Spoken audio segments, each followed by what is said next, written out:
This gives you the power to gift your data.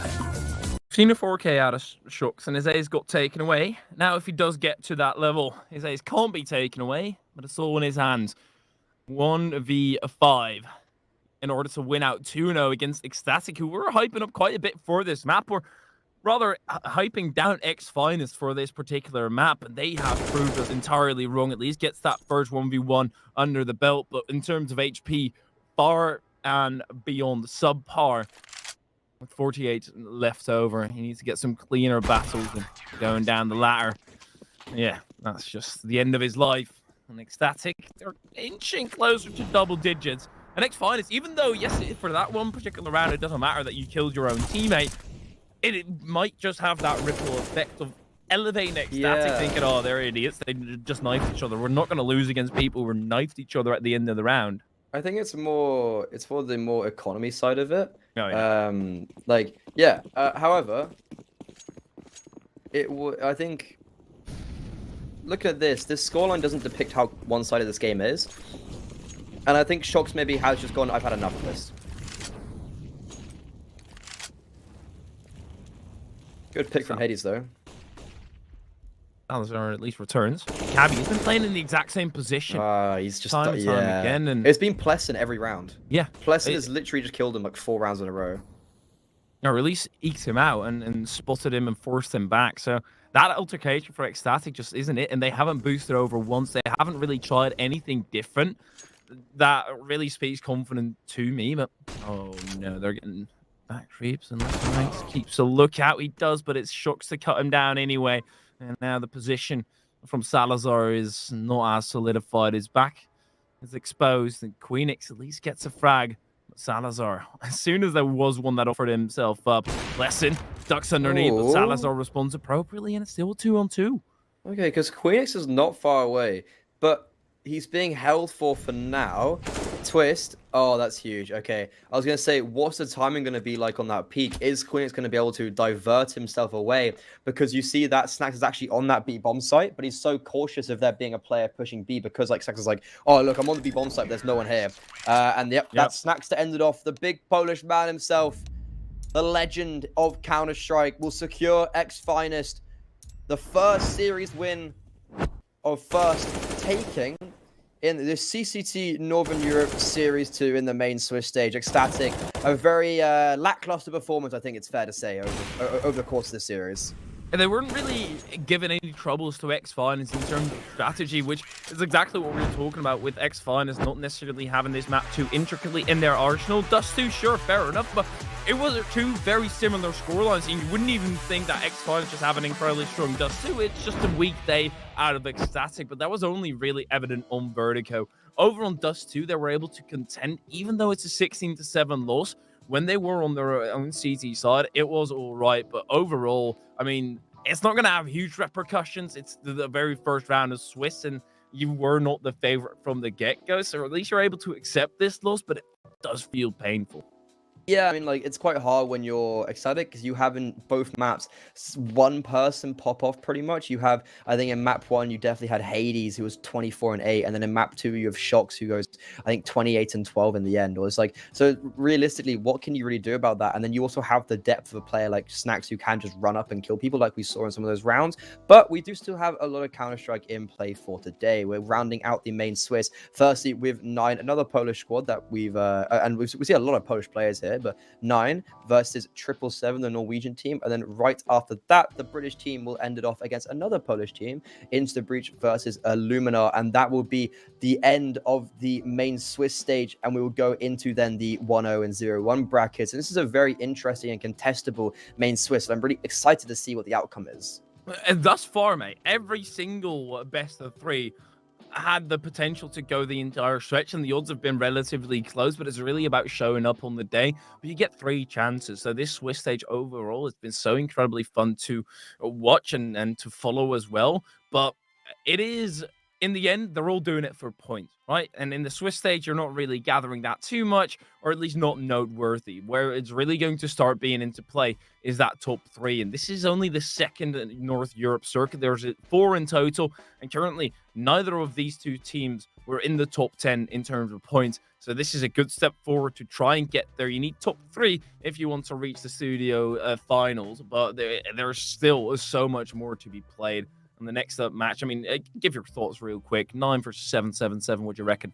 I think 9 win that just on the basis of their success they've had in the likes of ECL making conference. And I think 777, the fact they've got here is already quite impressive from my aspect. And then I think the Illuminar Insta Breach game, I think on paper, Insta Breach are better, but Illuminar, well, it's like Insta Breach are better, but then they have the tendency of they have been quite inconsistent within these recent days. And there is some problems within the team. And then Illuminar, they have been, I mean, I've been looking bad. Morels and Mask have been popping off. So if the others can step up with them, I think that would be a really good game. But I think the 777 and 9 will be a little bit more of a one-cut affair. And usually when it's a 2-0 and an 0, you're going to have to wait an hour. But this time, well, you're sitting pretty. You only have to wait about 10 minutes. That map is going live very shortly, and you'll be able in the capable hands of Hayes. But we are going to cut it out here for today. But that next best of 3 is coming very much. Let's stick around for the break, and you'll have another phenomenal best of 3. See you then.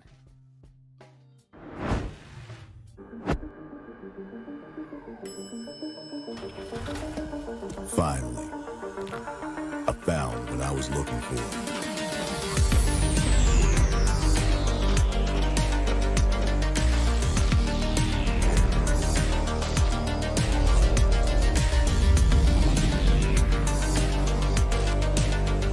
Now that my search is over, it's gonna be a tough choice.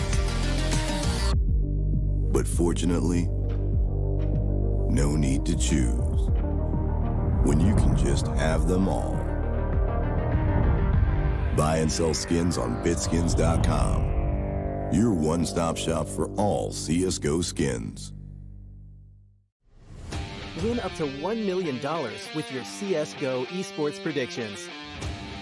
Simply guess the kill scores of the 10 players in a CSGO match. The more you guess correctly, the bigger the prize. You'll need at least 2 correct predictions to win a prize. Guess all 10 correct and win $1 million. Experience the exciting new way to add a little prosperity when watching esports tournaments. And register now to receive a free entry ticket upon sign-up. Predict kills, win millions, prosper. Tired of boring case openings? Do you always get only cheap skins?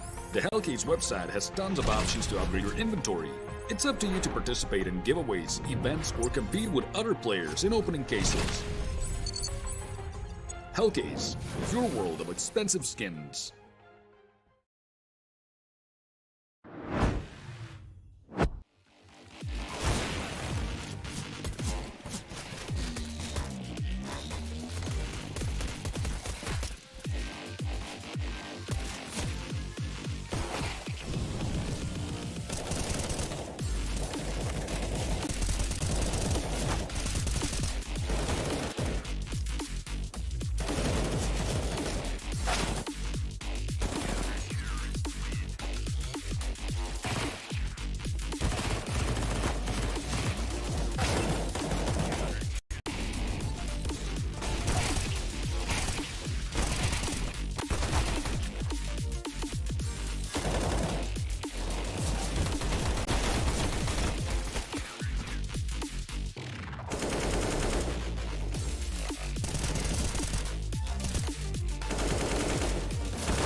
Finally, I found what I was looking for.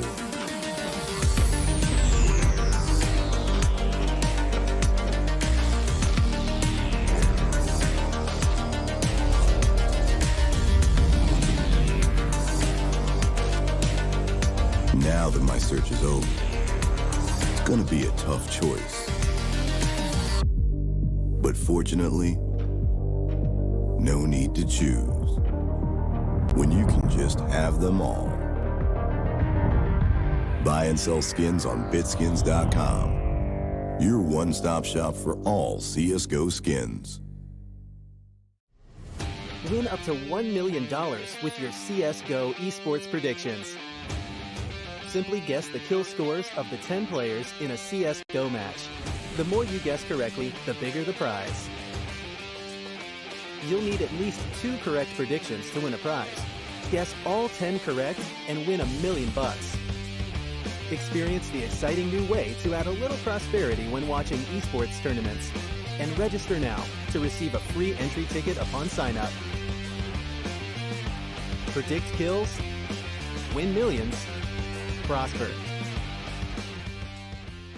Trying to get the skin of your dream for a long time but can't get it in any way? On our website you have a unique opportunity to get your favorite knife. Users on our site can hand out skins themselves, and participants need to fulfill some simple conditions. For example, watch a video or buy a case on our website. After that, you automatically become a member of the distribution. Go to the user giveaways tab and do what you like. Hellcase.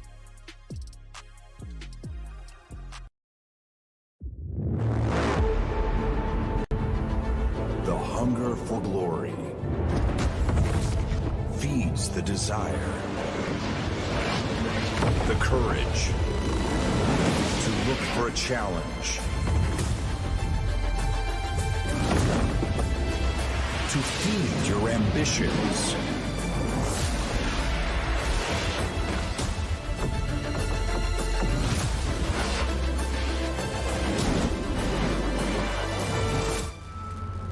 To reach for greatness. To become the champion of champions.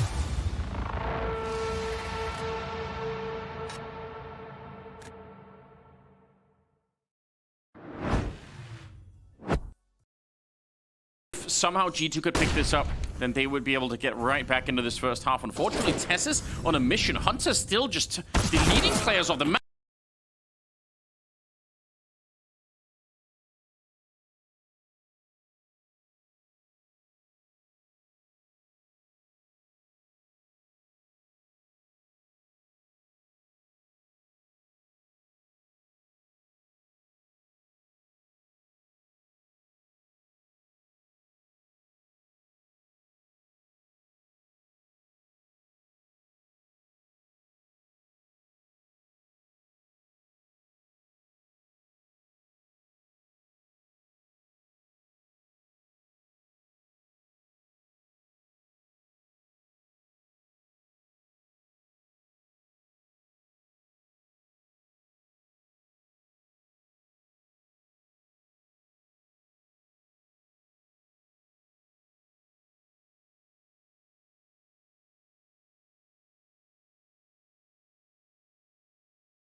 duro aí. A Qatar eliminado já, senhoras e senhores. Acabou pro Qatar, né? É duro, velho. Começa, espera a Copa, constrói estádio, começa a Copa, 4 anos, 10 anos de espera. Bom dia, uma tribo. semana acabou. Todo dia aqui assistindo a nova Globinho. Ô, tamo junto, viu? F pra tapioca lá, né? É, então, tomei aí. Bom dia. Bom dia. Você tá vendo a Copa no Casé? O homem tá eu gigante. Eu tô. Um dia vai voltar a vender as roupas da tribo? Vamos. Tem previsão? Esse ano ainda. Guarda aí um pouco aí das suas economias, que esse ano ainda teremos. Te amo.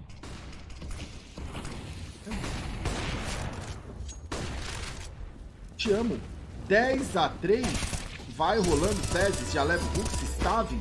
1 minuto e 20. Round aí, né? Um pouco difícil pro time da G2.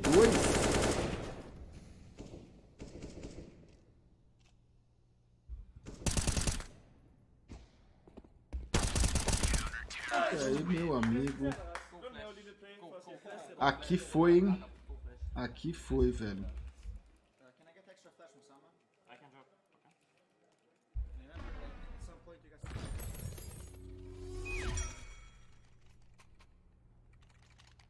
Salve, Gal. Salve. Tropa do Abre Golf no Major KKK. Ô, pede tamo pro junto, Pater viu? soltar o shift. Ô, Pater X. G3. Soltar o shift aí, um salve pra tropa. Abre o Golf que aqui acabou. 11 Heroic embrasada.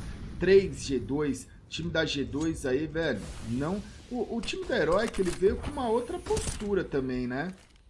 Eu acho que não é só uma questão de ter ido bem no Major ou não. Esse time da Heroic dá pra ver que nesse Major aí, ter chego na final desse Major, fez com que a galera da Heroic pegasse uma confiança diferente, desse um passo a mais aí, velho. Eu acho que esse time da Heroic aí chega mais forte, né, velho? Para, Gal. Tu é forte demais. Ô, tamo junto. Tu comentou no post do Neymar dia 23. Coincidência? Eu Não. acho que não. Reflita agora. Não, mas, F cara, NEM. F Copa. eu sempre F comento, sonho. cara. Eu sempre não sei. comento. Mas tu Não. zico.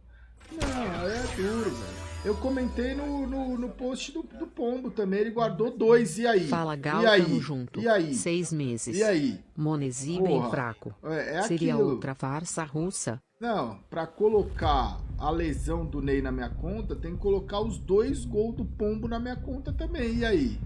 Ah, mas aí o Pombo é inzicável. É duro, então a culpa é do Ney que é zicável, correto? Aí pronto, refutados, velho. A culpa não vai ser minha nunca, velho. É duro. A culpa é de quem é zicável. Aí os melhores momentos, né? A gente teve, como eu falei aí, o time da G2 fez o pistol, tomou o segundo round e de lá então, ladeira abaixo aí, teve algumas chances, aquela situação de clutch, né, do Nico ainda de Eagle tentando alguma Te coisa. amo, Galu. Te amo!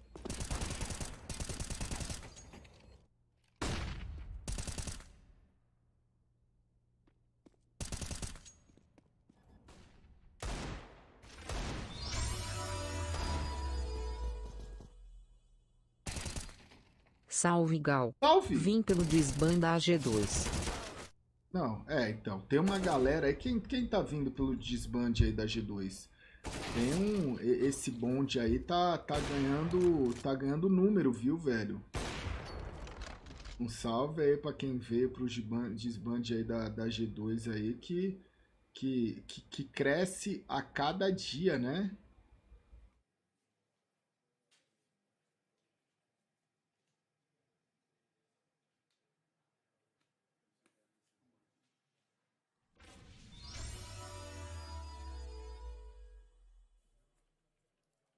27 meses nesse caldeirão. TMJ Galgal. Tamo junto?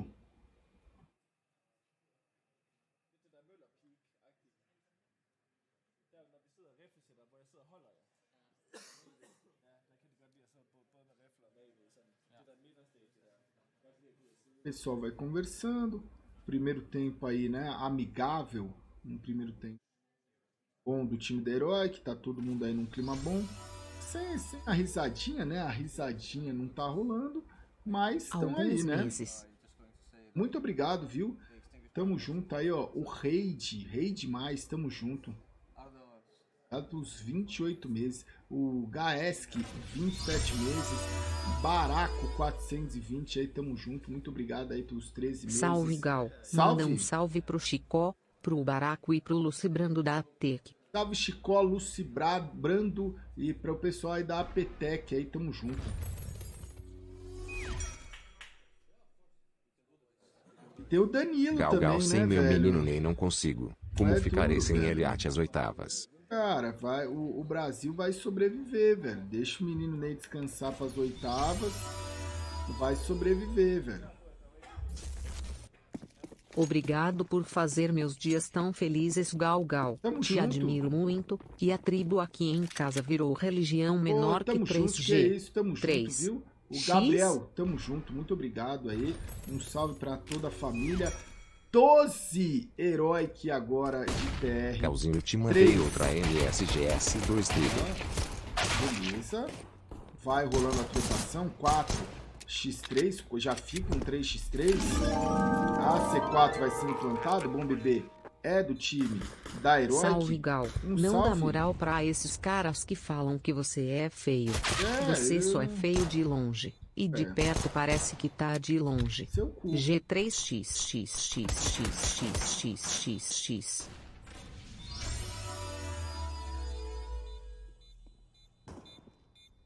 Salve Gal, Salve. ano que você poderia não ir na Arena Corinthians pra não zicar, por favor? Não. Vai Corinthians. Vai dar tempo? Vai dar tempo? Deu tempo? Foi, né? Deu tempo, né? Não mostrou ali, mas eu acho que deu tempo, né? Deu tempo. Ali 12-3. Agora, os jogos hoje... Tamo pouco, junto, né? viu? Tamo Fala junto. pro Josu Vitor não apostar só em vitória na bet. Pô, tamo junto, viu? TMJG3X? Olha aí. X? O Hux tá animadão, Se falou né, X, velho? mamou. O Hux 1/16 animadão, velho. Cara, eu queria ter essa animação com esse frag aí. Nesse dele, Major velho. deu pra conhecer o quão foda e humilde Gal e a turma dele é. Prazer demais, Tamo Gal. junto, viu? Muito obrigado, velho. Caramba. E aí, rapidamente, a gente teve aí, né? O round já determinado. A gente vem aí, deve vir pro primeiro armado já do time da Heroic. E vamos ver como é que vem, né, velho? Como é que essa Heroic vem pra campo no primeiro armado, velho.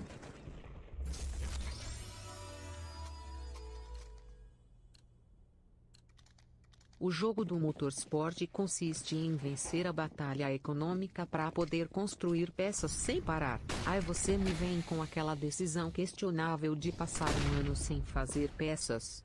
Sim. G3? Meme. Não, é duro, velho. É questionável, mas vamos ver onde a gente vai chegar com ela. Que isso, já que foi. Salve, cabecinha. Nossa senhora, já Manda foi o um salve Jabe, pra Santa matou Cruz o das Sushi, matou. Palmeiras. Santa SP Cruz das pro seu Palmeiras. morador Thiago Bocão. Tem Tamo uma junto. linguinha de veludo maravilhosa. Que? Tá banido. Vocês acham que a gente devia recomeçar o Motorsport Manager? As decisões foram questionáveis demais? Eu não sei, velho. Nossa. Eu acho que deu bigode, velho.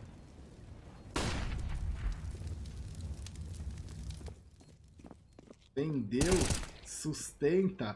Olha o Hunter. Cadian consegue aí.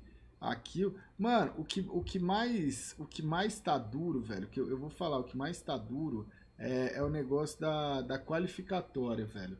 Ter colocado a qualificatória na F3, velho, trollou, tá ligado, velho? Essa qualificatória da F3, eu acho que ela deu uma trollada, velho. Mais um mês com a mulaneira. Tamo junto, muito obrigado. Um salve aí, ó, pra todo mundo da mulaneira.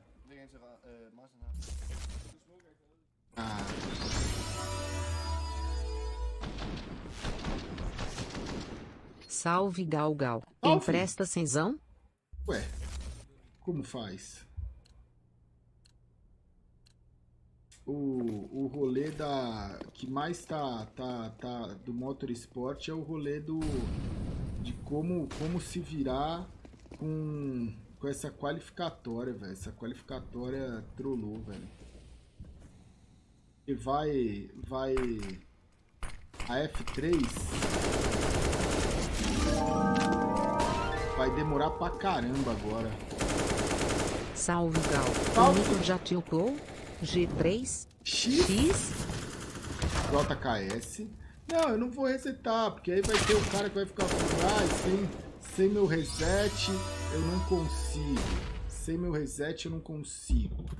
Mais um mês pra você, Tamo meu junto. gordola favorito S2V. Você está bem? Tô bem. Como está a sua saúde? Cara, tá indo, velho. Tá indo. Agora, trabalhando em melhorá-la, velho. Melhorá-la. Não tá muito mal, mas não 4. tá também um brinco, viu? 5, ganhei. Sou bom nesse jogo. O time da G2 vai sobrevivendo, velho. O time da G2 vai sobrevivendo aqui. Fala do Rux, né, velho? Fala do Rux. Salve Gal. 27 meses aqui. Obrigado. TMJ Tamo menor junto. que 3. Tamo junto.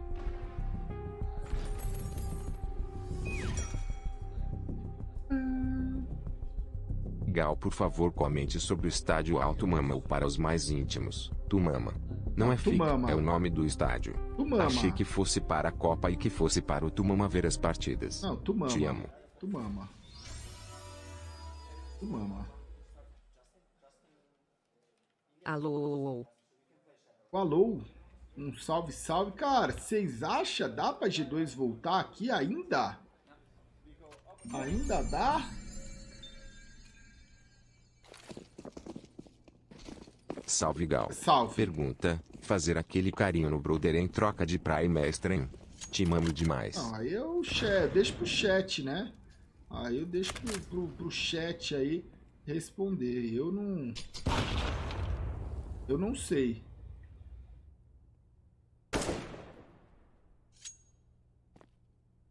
Heroic 13 com 3 AKs. G2 6 tentando voltar pro jogo, né? Tentando aí voltar pro jogo, velho.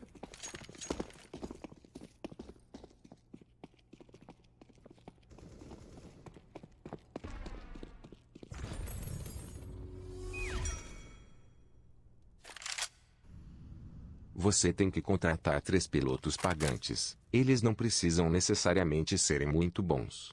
Só invista no carro na 3ª temporada de cada categoria, que é a que você tem chance de subir. É, mas às vezes nós sobe na segunda, velho. Às vezes nós sobe na segunda. Mas é diferenciado. Olha o Nico aí, ó. Olha o Nico. Da outra vez a gente subiu na segunda. Eu vou resetar.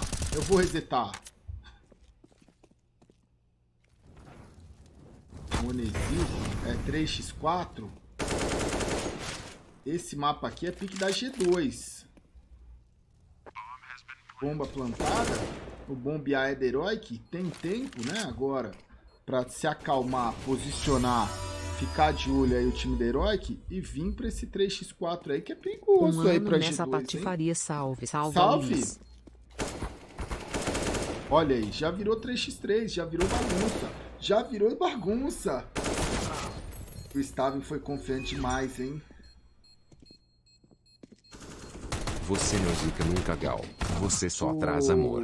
Só uma dúvida. PQ desligaram o monitor do Oxi? Salve pra galera de Santos e pra Derma Fórmula, melhor Salve, da Baixada. Derma Fórmula, salve rapaziada de Santos, tamo junto, viu?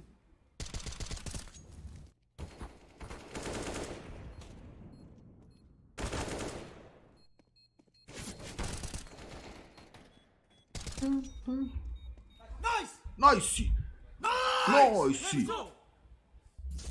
Eita, aí.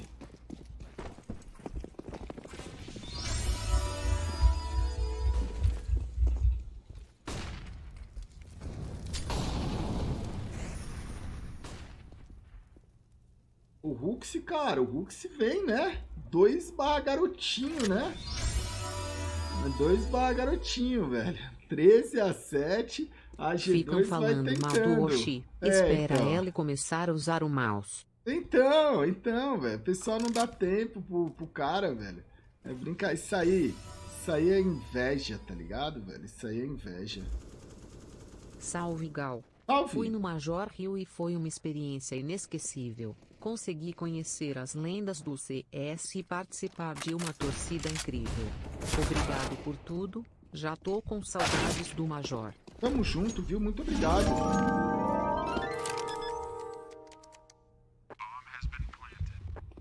Bomba plantada aqui, né? Round tranquilicíssimo, né?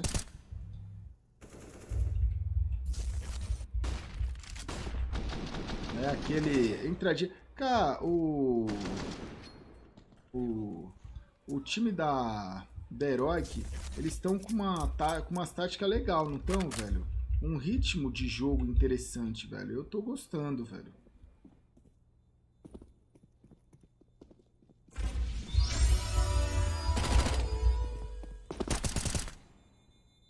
Salve, Galgal. Salve. Saudades do Poropopopo e da Imperial. A tática consiste em ir no bombe do Huxi. Vocês acham que isso daí é o Rush Huxi?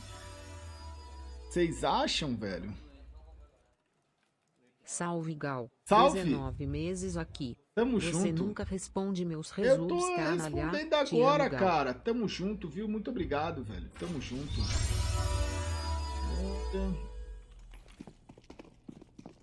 Salve, Salve. Gal. Salve pros calvos. Salve quem é calvo. No momento, 14 Heroic 7 G2, 22º round Gal aí Lisboanespa. de jogo, né? Essa tática era boa, velho. Essa tática era boa.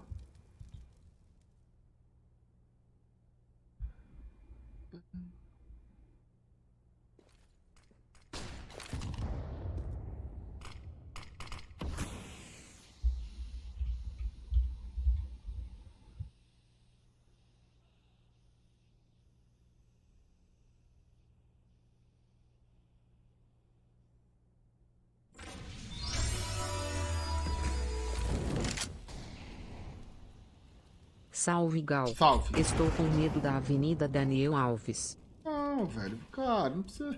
É o Brasil, cara. Não precisa ter medo aí quando envolve... É Brasil... Aí o que que é? Futebol. Brasil futebol. Não tem que ter medo. Olha, e tem que ter medo desse... Fala aí, ó. Fala aí. Tem que ter medo desse time da G2 aí. O pessoal fala do Rush Huxi. Porra, o Huxi tá 2/20, né, velho?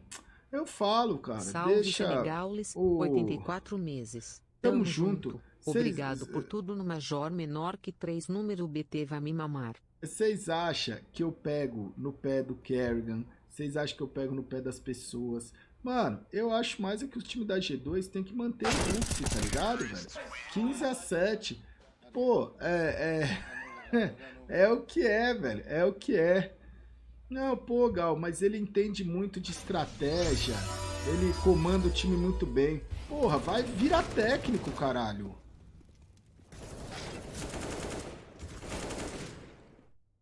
Só pro J. Pedro, o Phelps, o Augusto.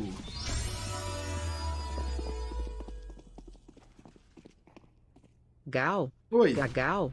Manda um salve pro meu amigo Nilvini. Ela Salve. é parceiro, mas tem que falar para ele parar de tomar cerveja no café da manhã. Nilvini, tamo junto, viu?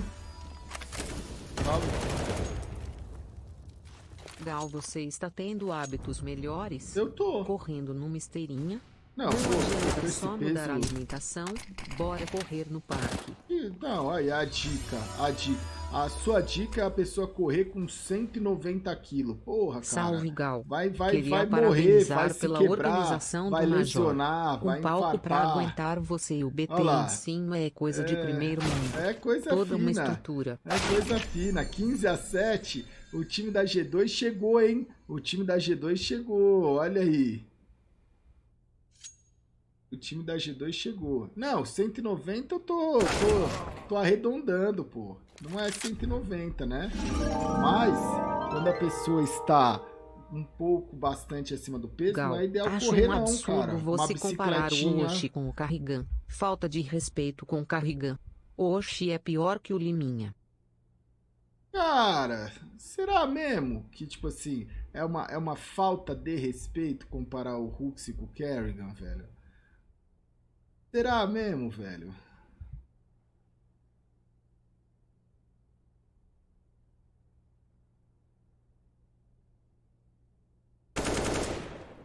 É? Será mesmo?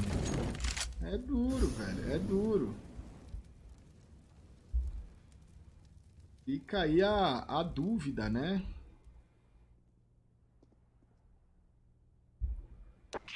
E aí, né, esperou o tempo passar, tá numa tranquilidade ainda o time da Heroic, a gente vem, Salve, velho. Gal. 11 Salve! meses. Obrigado pelos 11 meses, viu? O Kido, tamo junto.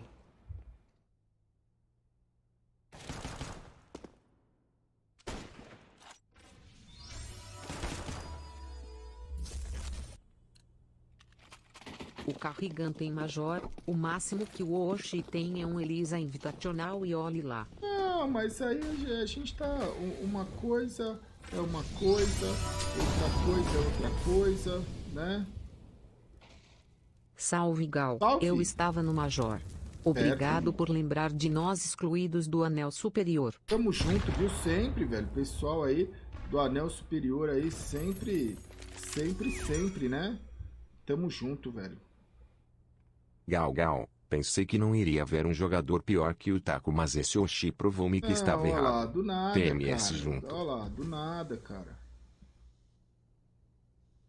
Alastra aí, cara.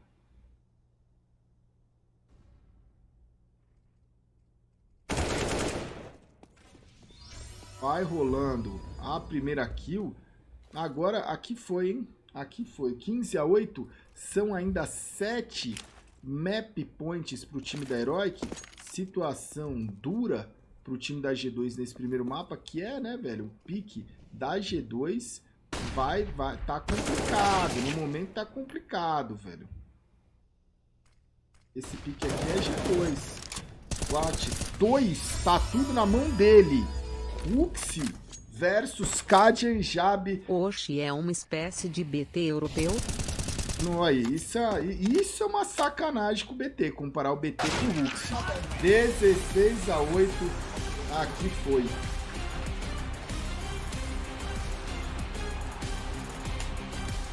Aí, porra.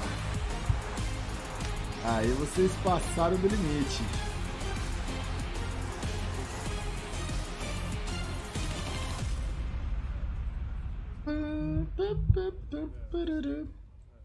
Tá aí, né? Primeiro mapa aí.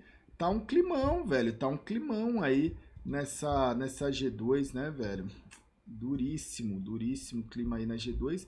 Mas é o que é, velho. Aqui, se bobear, a gente vem pro 2-0 secou, né? Acredita aí que não deva fugir muito disso, velho. 4 kills pra ele. Gal, foi meu aniversário rounds, essa velho. semana. Manda um salve pro time de CS da Vetio SP, pro Chalca Lenda e um beijo pra minha megera Veterinário, Clau. tamo junto, um salve pro time de CS da Veterinária da USP, o Schalke e a Lenda, né? E um salve aí pra megera Clau também, tamo junto. Ó, próximo mapa, ainda tem um tempinho. Cara, a gente tá no Black Friday e temos os packs, né? Hoje temos os packs aí, aquele dia que a carteira chora queria só pedir o bolso parabéns não que vê, é meu né? aniversário hoje, Ô, feliz João Pedro, aniversário, e queria só pedir um mundo melhor pra todos. Amém, tamo junto, viu, Cross? Feliz aniversário, João Pedro. Passar aí rapidamente. Hoje é o dia da gente finalizar praticamente aí as contratações, né? As contratações aí pro não do G3X Racing, mas para o nosso G3X Futebol Clube, né? Tá aí, velho. Deixa eu ver aí, só terminar também aí os melhores momentos para quem chegou aí nos finalmente. E tá aí. Não, finalizar, velho. Pô, quando o rolê ele é duro, né? A gente ainda não. O Black Friday da lojinha aí, vamos ver, né? Se vai existir aí. Ver se vai existir aí, velho. Cara, esse round aí do Stavin foi. Gal, essa Esse a G2 com G2 esse ainda bot levou, chegou né? mais longe que nós do Brasil. Tô nem chorando mais. PQ acabou as lágrimas. Manda salve para Ibitinga SP. Salve Ibitinga SP, velho. Tamo junto, velho. Tamo junto. É, assim, tipo. Galve sal. Um salve. Manda um salve para todas as avós que foram pro céu hoje. Salve, que todos salve, viu? consigam buscá-las nos aeroportos. Nossa, porra, amém.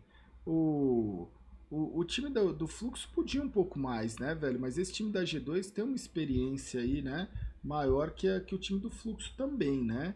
Então, aí, ó, pra finalizar os melhores momentos, né? Estamos aí, os melhores momentos sendo finalizado. A última bala do Jab pra cima do Ruxi, e é isso. Ó, chegamos ao momento aguardado, né? Chegamos ao momento aguardado. Eu tô esperando aí, ó, atualizando loja. O que temos aqui, EA? Pacotes promocionais. Epa, ó, tem pacote até de 2.000. Pacote itens da FIFA World Cup. Itens da FIFA World Cup 2, conjuntos da FGS, itens da temporada 2, conjuntos, itens especiais FUT, conjunto de uniformes de ídolo.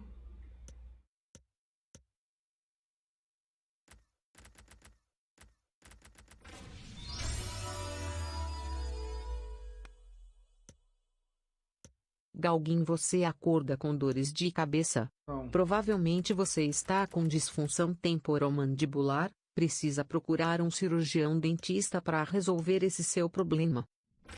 Ué, problema.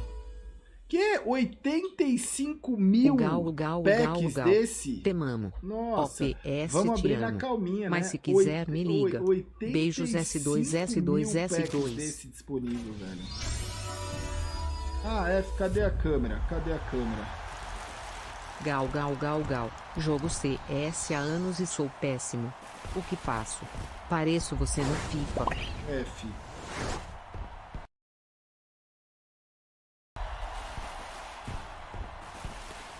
Não, é brincadeira. Que susto, que susto. Pô, vocês falam besteira, hein, cara. Caramba, olha esse packzinho. Oh, é legal. Esse pack de 2.000 ele é diferenciado, né? Ele é diferenciado, velho. Pô, o pack já vem... Thiago... aqui vai vir ídolo. Aqui vai vir ídolo.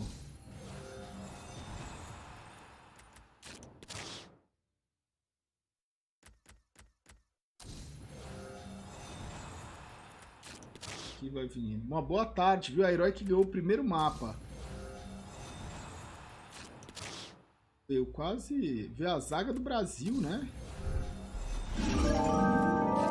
Pô, esses negócios de cartinha, escolher cartinha da Copa do Mundo enche o saco, hein, velho? Só consigo ver 4 jogadores fazendo 2,20. Oxi, Aleph, Victor e Lazaro. Salve para o time do prazer.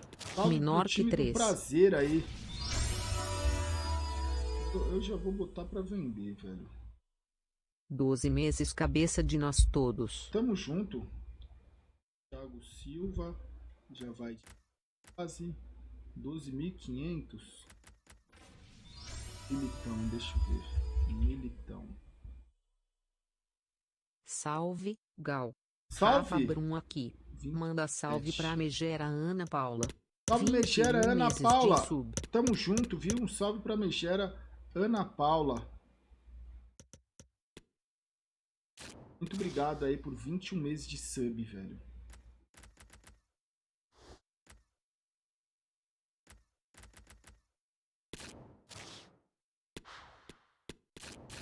Eu tenho que ficar organizando, né? Mas também é o que eu falei. Esse spec de 2K, quantos tem ainda? 84 mil. Vixe, dá pra ficar abrindo esses 10 minutinhos aí. Esse pack aí. Nossa, só coisa boa. Ah, é só coisa boa. Fabinho.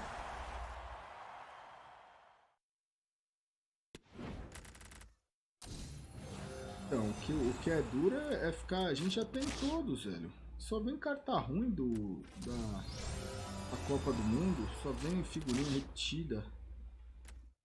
16 meses, Gal. Manda Tamo salve junto. para o Japa. Tamo junto. Cara, então, antes esse spec aí acabava em 2 minutos mesmo, né? Será que o FIFA flopou, velho?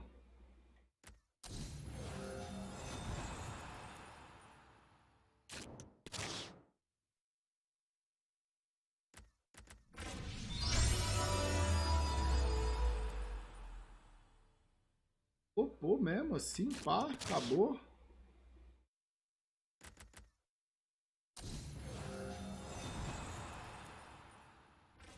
Eu já tinha o modo que a gente já tinha. Aí tanto faz, peguei outro que a gente não tinha. Mais um mês junto. Tamo Te junto, amo. viu?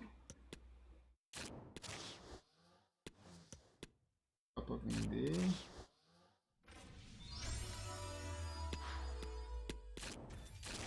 Te amo, um salve, tamo junto. 2 pontos D. O Karma do CS, o SKZ. Eu não sei o quanto o evento, né, que tá tendo. Pô, mas não sai uma carta especial, hein? Magríssimo. Salve Gal. Salve. A G2 acabou de entrar com uma solicitação de cancelamento da partida. Por A quê? equipe alega que a opção para controlar o bot Oshi não estava funcionando corretamente. Ah, não, pô. Que alastro, né? 10 meses aqui, Gal. Tamo junto, obrigado pelos 10 meses.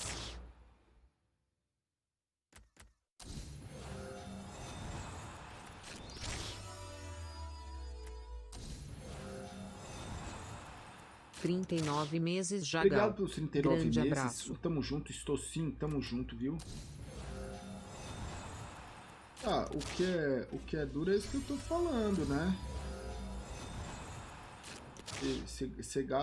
Eu acho que tá demorando pra sair, que a pessoa tem que ficar escolhendo também esses packs. Mas eu não sei, eu não vou opinar também, né? Eles manjam mais aí que eu aí, mas eu acho que... Galvissal, duelo Shaolin aqui de novo. Um salve pro meu labrador Joey. Ô, Joey, um salve pro labrador Joey. Eu quero uma carta especial. Nada. Aí, odeia nós. Salve, Gal. Salve. Você me mandou um presente e eu sou eternamente grato. Ô, Passei Big em Júnior. medicina na estadual. Obrigado por toda a Então, companhia. parabéns, viu, cara? Porra, parabéns aí. Que você se forme aí, salve muitas vidas. Gal, será que tem como ler minha mensagem anterior que mandei com Gal Points? Beijo. Foi taxada por algum motivo, mas é importante. Não precisa ler em voz alta se não quiser. Beleza.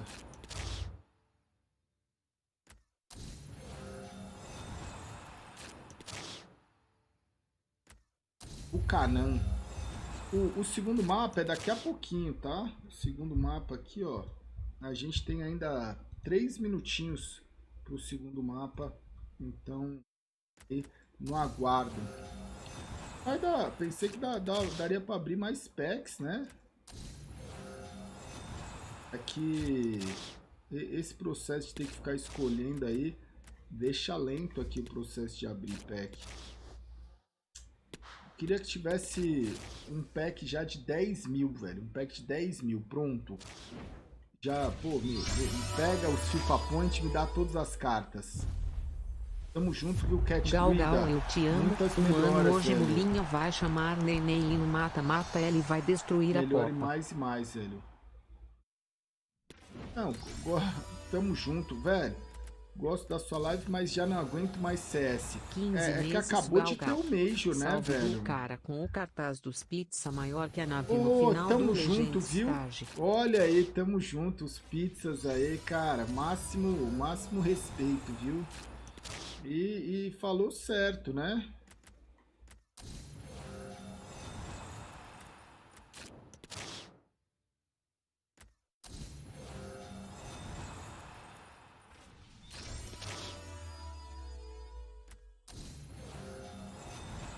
Não vai jogar o Warzone 2 Gordola? Ainda Saiu não. a skin do Neymar. É, eu vou jogar, velho. Eu ainda não joguei, mas jogaremos, velho.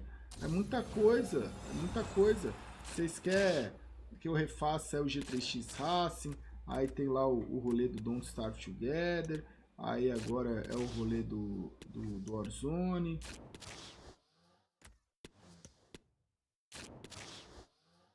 Beleza, ó, último pacote, hein? Último pacote. Pacote. Andou, hein? Andou. Galbensola. Ó. Que jogo, na sua opinião, você considera o melhor pra jogar streamando? Te mamo ate umas horas. Cara, o que você mais se divertir, velho. Porque aí provavelmente se você estiver se divertindo, as pessoas vão estar se divertindo e a stream vai ficar da hora. E é isso, velho. Pô, o conselho é jogar coisas que você se divirta. Ó, vamos voltar falando de divertão. Diz pro Camilo que o Chips ama ele. Um salve, Camilo, o Chips ama você.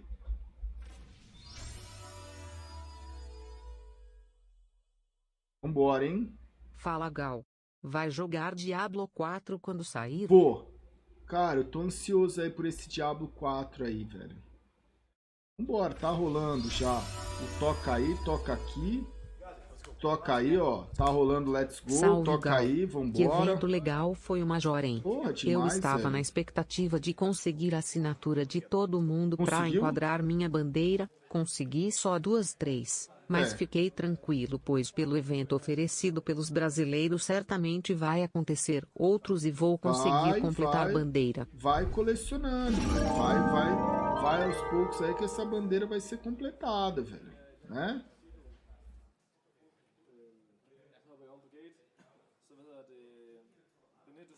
Poucos aí que vai ser completado. O Diablo 4 eu acho que ainda não lançou não, velho. Quem tá falando mas já não lançou o Diablo 4? Que eu saiba não, eu olhei lá recentemente. Tô perdendo a combinadora porque Oxi parece o Jaime, o carteiro do Chaves, entregando cartas e rounds, e só quero dizer que poa do time acabou. Te amo, Gal, duro. estamos juntos, queremos mais WoWzinho. A combinadola safe do Apocão, que não tá tão safe aí na mão deste homem Salve, aí, Gal. né? 26 meses. Obrigado O pelos sub 26 mais meses. antigo do Tocantins. Tamo junto, viu, Tocantins? É nóis.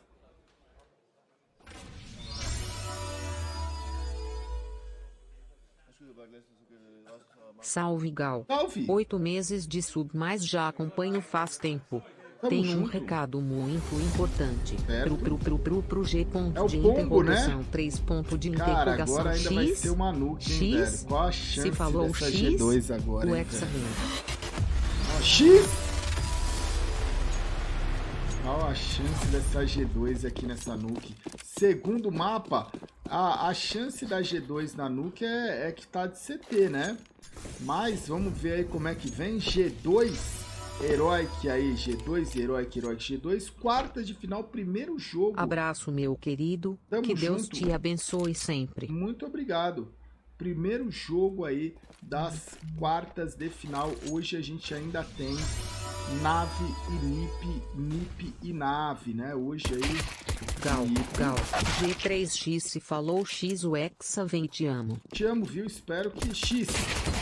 Na dúvida é XJKS. Se o time da G2 começar legal...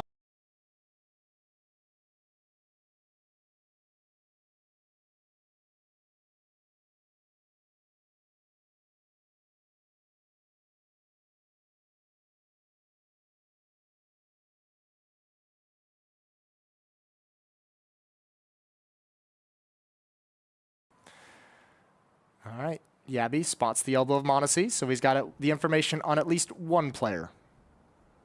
Yeah, the problem, obviously, apart from the 1 versus 3, is the time that's left here. If you really want to win a round like this, it's so beneficial to be able to get a kill and move around and get another kill and move around. He's not taking enough risk at the moment to make to get the time in his favor in any way. You can see he's just taking his time clearing every single corner before making the call to wrap. And even though he's going to get the kill, it's like you have, again, as you mentioned, there's just simply no time at this point to do anything out. It was always going to be really, really tough out of reach, but the slow pace with which he took really kind of sealed his fate. 1-0 for G2. 3 out of 3 pistols. And here we go. Yeah, it's hard to be excited about when you saw what's happening on Mirage. So they're going to have to prove it. They just have to show us that they can keep this going.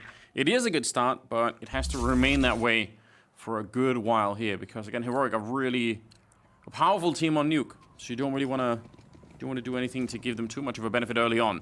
Some Tech-9s, a Deagle on Shush, and some a good amount of grenades, actually, on the T side, too. They can do a lot with this.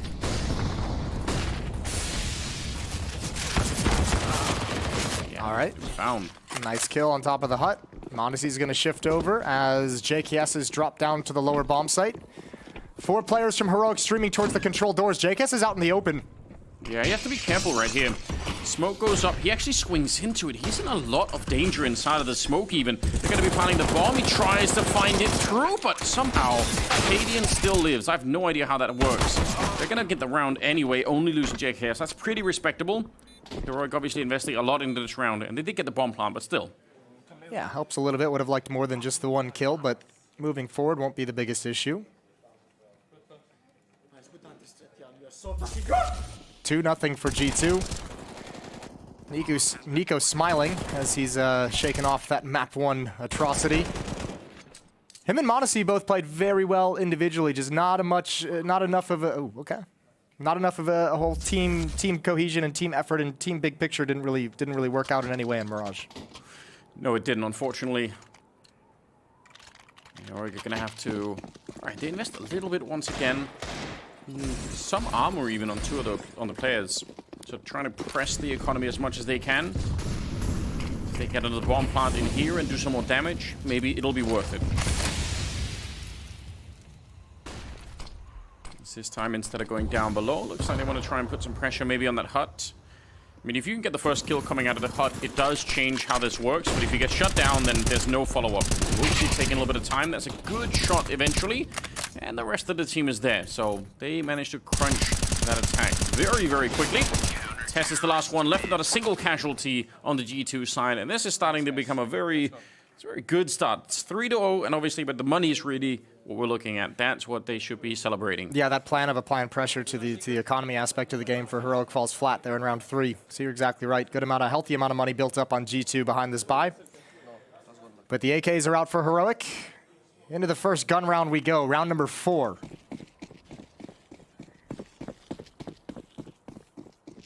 Nico outside, heading towards the big box and big garage. Utility being spent towards door. Spam as well. And the aggression from Hunter is shut down immediately. Yeah, I wonder if he's baited into that because of the spam on the other side. He's thinking, all right, you know what? I'm so close anyway. I might as well try and do it. But definitely got caught. Good little trick from KD in either way. And a nice start. 4 on 5. This pulls Nico into the upper bomb site, which means his secret players, Mondesi and JKS, are going to have to be aggressive to cover yard. But with that man advantage, you can see Stown is just waiting patiently for this exact play. Going to be rewarded for it. Mondesi goes down. So 3 versus 5. And obviously a good read for Heroic in terms of seeing it coming that maybe G2 would try and find some information. Oh, I can't believe he wins that fight. I would have thought surely that's a kill that he's going to get. Yeah, I was thinking like maybe he gets this 1 kill. JKS is at the lower bomb site. He would have to do something special on top of everything. He's the only defender here in the control windows as Heroic come down. Misses the initial shot, and now he's going to be pinned. Not really a whole lot of chance for repeat. Smoked off, and 3 players looking at every choke point to protect the plant. This will be a first round likely for Heroic, although it looks like Huxi and JKS still want to challenge and see if they can get into the retake. Yeah, eventually they're like, you know what? We just have so little control. They also lost track of Stown early on, so they know that he's not with the rest of the team down below. So they have to worry about that all the time, even in escaping. And he's actually here to try and see if he could stop them. They're paranoid about that, and for good reason. He's so close to picking this up. Huxi, bullet goes right over his head. The spray will follow it up just fine. That's a really good round for Stown. He's got, what, 3 kills in this one. And JK is now just trying to hold on to the M4A1. First round of the board for Heroic. With some good early kills. That set them off in terms of the decisions they have to make after that are so much easier once you're in that 3 on 5, obviously. Yeah, just such a nice patient play from Stown. That's got to be so frustrating if you're Mondesi as well. But a great read. This was a very odd situation. I think the round, yeah, that's exactly what I'm thinking. But that was where that economy on the CT side comes back to help them a little bit. Yeah, it's ground down quite a bit. Monacy's going to have the AWP, so he's going to take up outside right now on challenge. For the first one to flick over, he gets a leg on a Stown, down to 1 HP. Stown's going to have to be passive, but the wall of smokes makes them nervous that there's bodies crossing, and that's not the case. JKS back turned. Dangerous little moment there, although confident in the smoke, holding Yabby back. Nico gonna slide out into that garage at the moment. Nobody down below for the CT side. No reason that they would be at the moment. They still have control of the first perimeter of the map, so they're happy with that. Monacy, this is very cool. Also obviously risky, but I feel like the way that Heroic have been playing, you have to take some risks to try and offset the game that they're playing. They want to push and see if they can find anyone in lobby, which currently they're not going to be able to. There's no one even close to nearby. Stown low on health is going to reveal Nico's position. Tesses would have liked to have capitalized on that, but he can't. Eventually Shush will, but that is still a really good trade. Well, lobby, yeah. Nico's done his job, and this is great. This is great from G2, taking control of this part of the map. JKS just clearing out all the angles. They've got so many bodies here for when Heroic actually rotates back into it.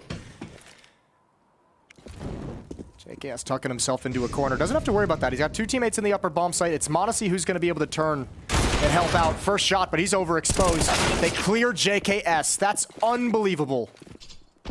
4-on-3 into a 2-on-3. Oh, and they all get down. Nobody My caught. word. Oh, they're getting away with murder right now. And holding the ladder behind them. 15 seconds here. Cadian, not quite sure if anyone's going to be there, but he makes the jump clean past, and I think just a little bit late, Hooksy, to actually get there. Yabby's pushed up. He already opened up the round, and he's going to get one more kill. A triple to close it out. And that is a round that G2 should not be losing. I can't believe it. I almost feel like G2 just doesn't always have like an understanding of when they're in such powerful positions. I mean, yeah, like they have everything over towards lobby. Yeah, Monacy just overexposed to the point where he can't get away after one missed shot. He has no chance of any escape. And I mean, the hard clear onto JKS is just brutal. It's very, very hard to deal with, obviously, because yeah, that's a round almost certainly of one. You've taken over lobby, and they're actually coming back to try and reclaim it with 40 seconds left. All you need to, even if you get traded unevenly, even if it turns into a 3-on-3, you're probably still going to be fine because Heroic have to be so quick to make choices afterwards. But the clean double from Yabby just devastating. Molotov's raining down.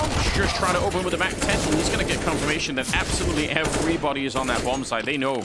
Yeah, good holding the defense though with just the pistols. Now they have to shuffle down to the lower bomb side. Heroic's going to take control of ramp room, and they're going to probably try and keep the pace pretty quick.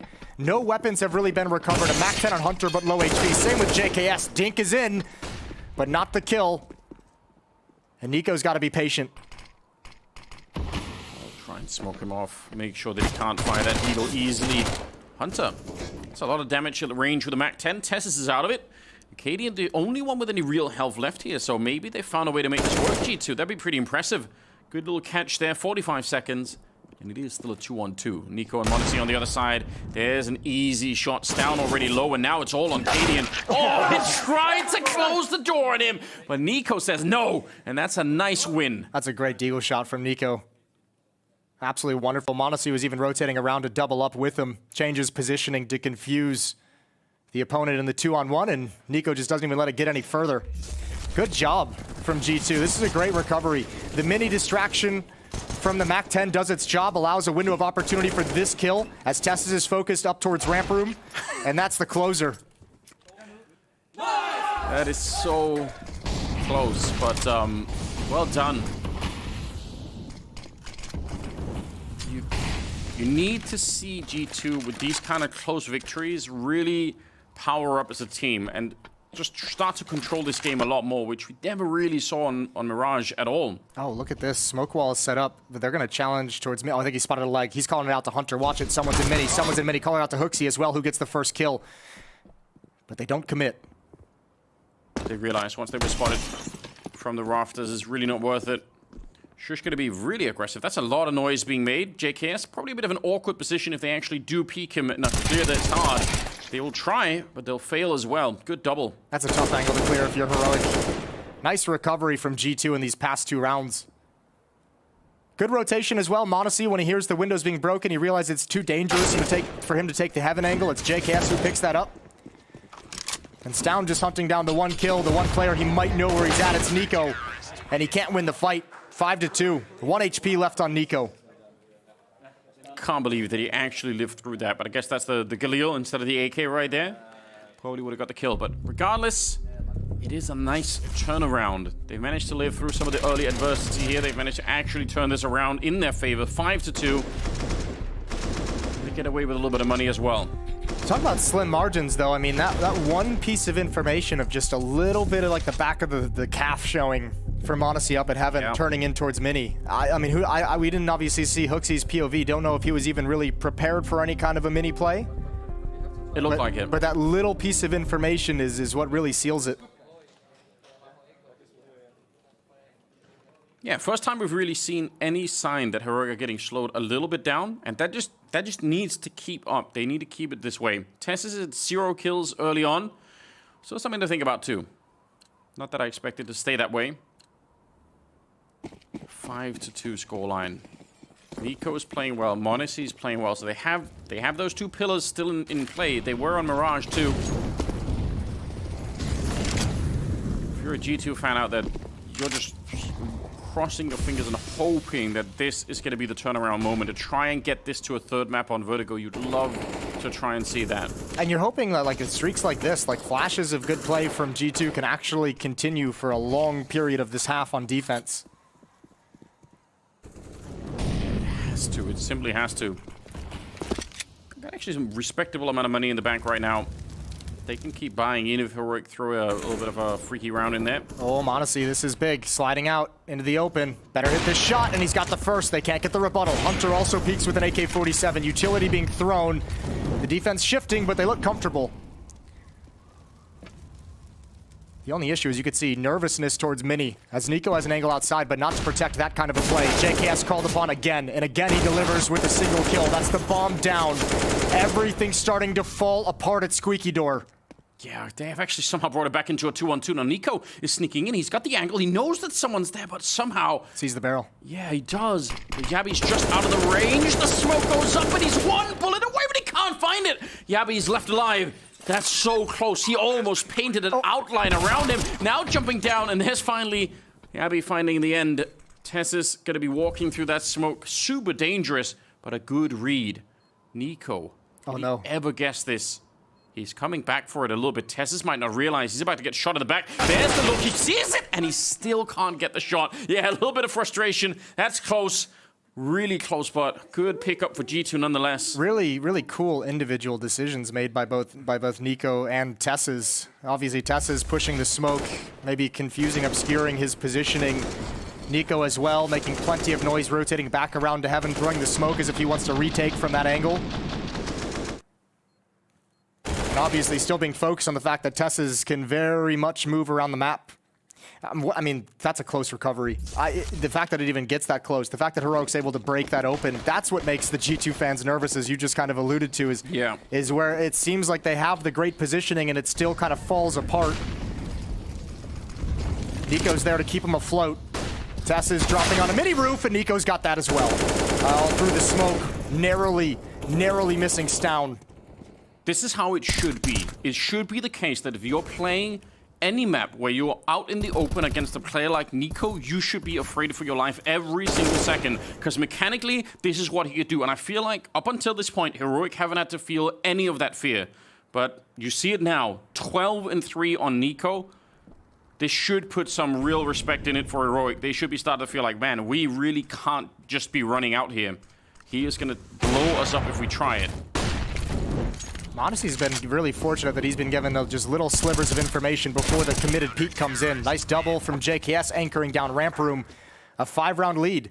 And yeah, the extra layer of Nico's performance at the moment is that now if you're Heroic, your outside plays are getting shut down. He's doing a really good job in this outside yard.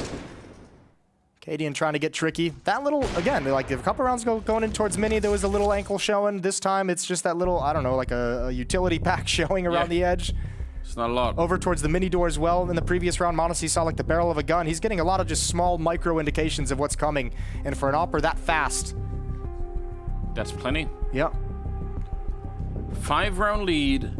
Heroic finally slowed down, and G2 showing, in spite of a fairly miserable performance on Mirage, they're not done with this yet.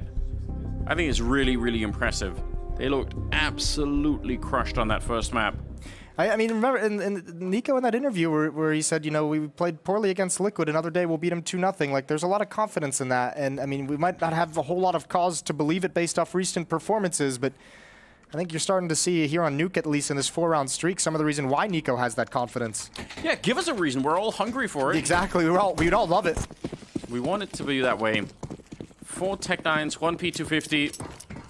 See how quick they're going to be with it. Can be dangerous if you forget to throw the right defensive nades, which doesn't look like G2 are failing that at all. Nico tempting them with that spray. Always nice to try and push with the smoke while they're reloading on the other side. And they're going to go for it now. Flashing their way through and trying to dive into the vent. One of them actually went in to find Nico, and he's going to be so frustrated. That's a wild play from Shush. They're going to be down below with the bomb as well. And a 4-on-5 here. Quick attempt at a bomb plant, and JKS finds one anyway. What a great shot. That's going to make a big difference here. Cadian trying to just play a late lurk in the round after the bomb planted. Almost could have caught that kill. Yeah, they need to hunt him down. Hunter going to live up to his name, wrapping around. Good bait from Hooksy. Good job keeping the attention in the wrong direction. Now they have to deal with Yabby and Ven if they want to drop it. They don't want to mess with that rotation. Back around to ramp room. G2 coming here with force, but the bomb timer is already very low. Yeah, that's a really good point. This bomb is planted very fast, so they can't really spend too much time fiddling about with this. They need to go right now. Hooksy gets his head blown off by Tessus. Shush is there. Oh, they opened the door, but they're straight on the defuse, trying to catch it and through the smoke. Yabby gonna be taking down JKS, and now they're in trouble. No chance at all. Might even have lost the AWP at the end. But that is a little bit of a sneaky round coming through from Heroic. They were starting to fall far behind, but 7-3.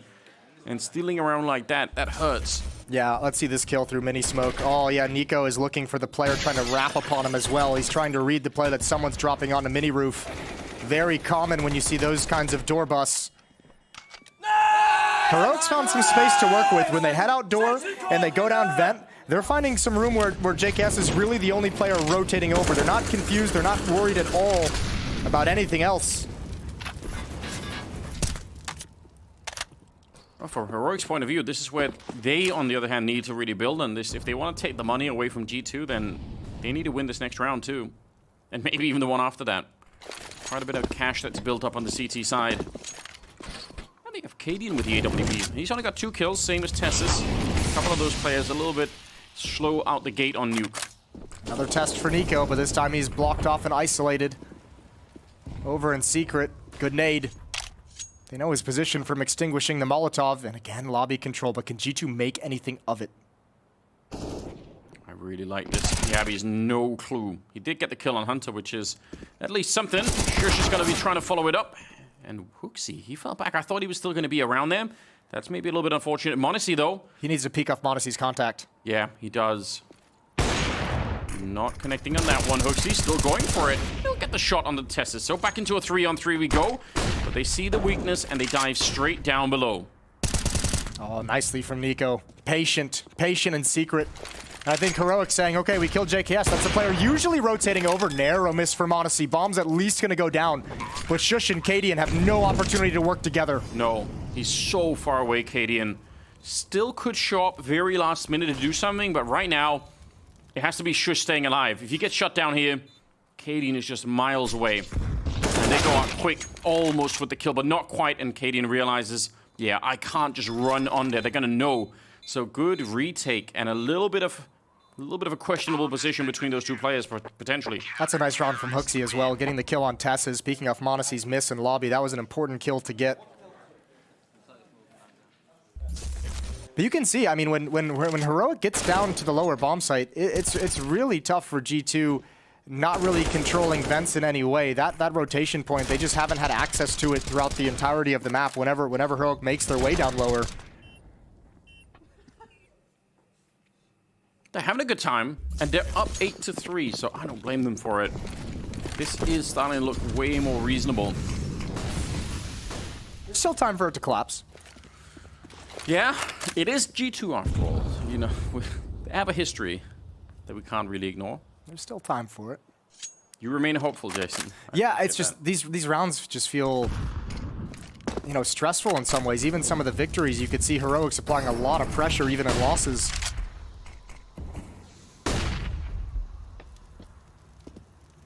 It's down up here, not really being quiet at all. I'm pretty sure Nico has a good read of what is happening. He's clearing every corner and he goes straight for the fight. So yeah, that was a little bit telegraphed perhaps. And now they're getting all of the openings. Modesty with the double. AWP put into play. And not much that Yavi could do from this point on. If he could get 3 kills in this round, he could do some real damage to the economy, but that's a little bit further away. G2's, I mean, they're playing despite some of the pressure and some of the rounds that Heroics been able to scrape back into their favor. I mean, G2's playing a really good half. They've been able to crunch lobby and have good reads on when to push lobby and gain control of it when they feel a lot of pressure outside. Obviously, Nico having a great game outside in the yard is a wonderful thing to have.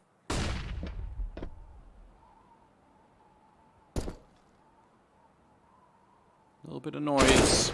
Enough for Yabe to set up at least the first fight. But also reveals his position and slowly starting to gather around him. It's JKS to get the kill this time. Yeah, this is looking really, really good. Just keep the focus. You're seeing a couple of smiles there. And I mean, just from the map pick alone, I would have definitely guessed that Heroic were going to basically be wrecking them, maybe even more than a Mirage. It's not really turning out that way. I want to see someone from G2 come out in the interview after they win and just say, can't believe they picked Nuke. That'd be great. That would be good banter. 6-round lead. Deep utility outside. Nico's going to get the secret. Modesty is going to be in the mini garage. He'll have a chance to support outside as well. Just looking for a fast door play. It's not there, and he's going to shift back. 2 AKs in play for the round. Flash is good initially for the setup. It isolates JKS a little bit. Modesty's got to be careful. They're actually running at him. But good job. He still picks up the kill.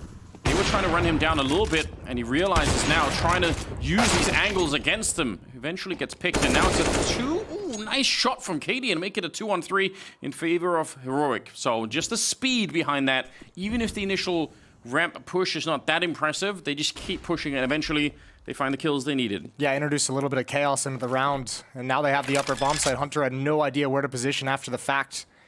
This will be a difficult one to recover, but they have the money to go for this. They have the money to at least challenge and see if they can find a kill. They need an entry point. They need to take away some of the attention here, Nico. He's got the right idea. Oh, but Tessus, did he just no-scope him up there? No way! Why would you do that? I can't believe it. 1 versus 2. And Hunter trying to find 2 more kills, and it has to be a little bit quick here. No kit on him right now, so the time is running out very fast. He gets Tessus, pulls out the USB, but he can't get Shush. Just not enough stopping power in that one. So finally another round for Heroic, and kind of an unexpected fashion. Yeah, that's a nice, really late lurk and spacing, I think, from Cadian to take down Hooksy, who's trying to recover the scenario.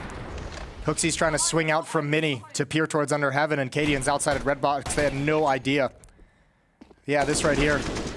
Hooksy just not prepared for that positioning as he's trying to make sure they can't salvage the AWP. And yeah, he even like considered scoping. Why? And if that doesn't hit. Yeah, he could be just instantly dead. There's no explaining it. Oh, here we go. Quick pop through the squeak door, and they're going to be able to trade only one of those kills. Stound trying to make up for it. Quick double on him, but they're still in trouble here. Sure, they're on the bomb site with the bomb as well, but they have almost no control of this scenario. Oh. Monacy is there. Excellent pick off, and now they can slow it down, they can wait. I think importantly as well, this time they didn't have access. They were coming out hot, and the bomb being dropped, they didn't really have the chance to drop down Vant as they've been able to slip the defense so many times. It's down in a 1v3, he's got 32 health. Wow, they're gonna go right away. He picks up 1 more, stands inside the Molotov, and he has no idea. There's a second player there. A little bit scary, maybe a little bit sketchy, but a good defense initially put up by G2. They're getting there. 10 rounds on the CT side as we're into round number 15. They can really make this work.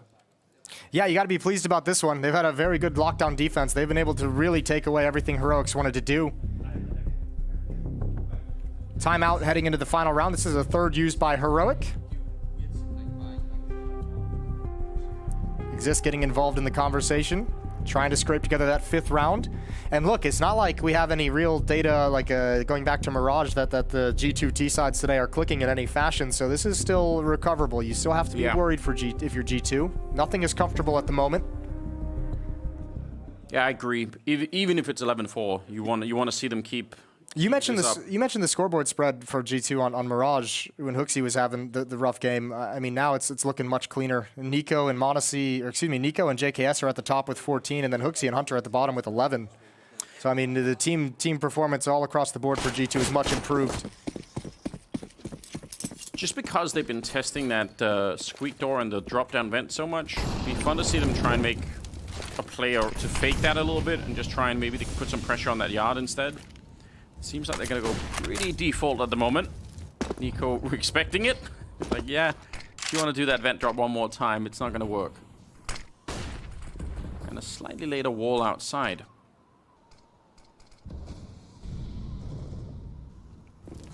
This time, it's in the ramp instead.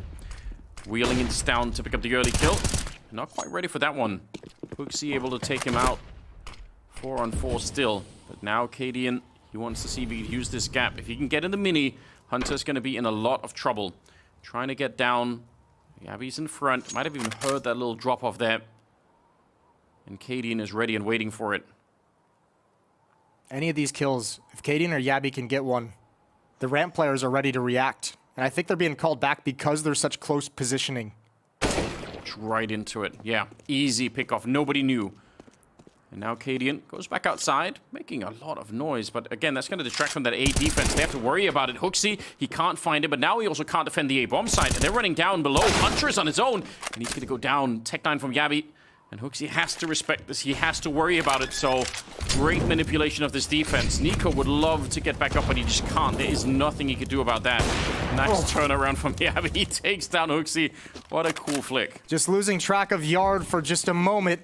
I'm sure the communication was there. Maybe it just didn't register in m0NESY's brain. Maybe he just forgot about it for a second, but one slip. Cadian gets an easy kill, and that's everything Heroic needed. And Nico, I mean, yeah, you don't have time, you don't have teammates. You need a miracle. I mean, more than that, you probably need Heroic to try and do something. He said miracle, and he pulls out the deagle, so you know he's listening.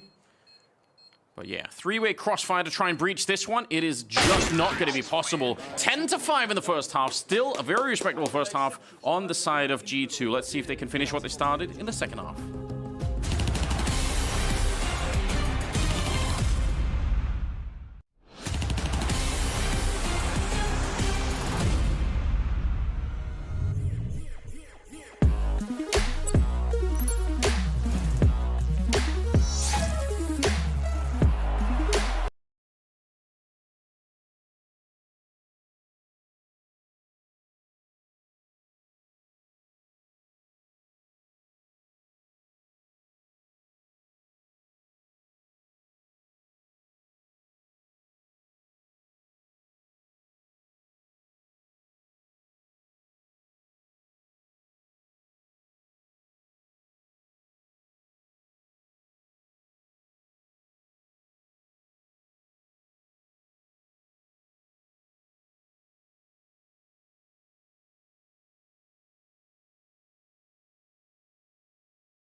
He's down under. Dink Dink window. Pushing office too. 2 office. And 1 dinked. I'm holding office. Behind them, big wall. Nico, I'm going single, Nico, okay? 2 office, you said, yes? Yeah. Nemo is pushing them. 1 HP side, 1. I said Nice. still one. Office, one. I'm hiding in the smoke. 7 low. Okay, Ilya, open the door. Open the door, Ilya. And do we know about both? Okay, big wall 1. Big wall 1. big wall and office. Nico, I'm going to you, okay? Yeah. Might be sitting in the smoke, he's low. It took Sleeper, he's out. Nice. Last one is you hole. Nico, I'm with you, okay? He's close to me. I'm with you. Nice! Nice! Do you have AK? Let's go. Yeah, one of the really good rounds, especially early on, that really established a little bit of a run for G2. They have, I'm impressed, 10-5 in the first half against Heroic on Nuke. I think they can definitely be satisfied about that, but the question is if they can stop this CT side from Heroic, and that is yet to be determined. That's another nade that hits a teammate, much like on Mirage, and that's meant to blow open the door. That's going to make this tactic a little bit more difficult, but that helps alleviate some of the pressure. Yeah, you don't want to see that, do you? What do you do now? Like, do you change your tactic, or you take the risk and open it up? I guess we'll find out. I mean, they should still be able to, but if you wanted to put some speed behind a strat like that and really try and pop out, yeah, it's going to be a bit different. And they're waiting around, going back to check what's happening outside. Stal wants to know as well. Almost poked his head into the wrong place. That could have been scary. Could have been scary both ways.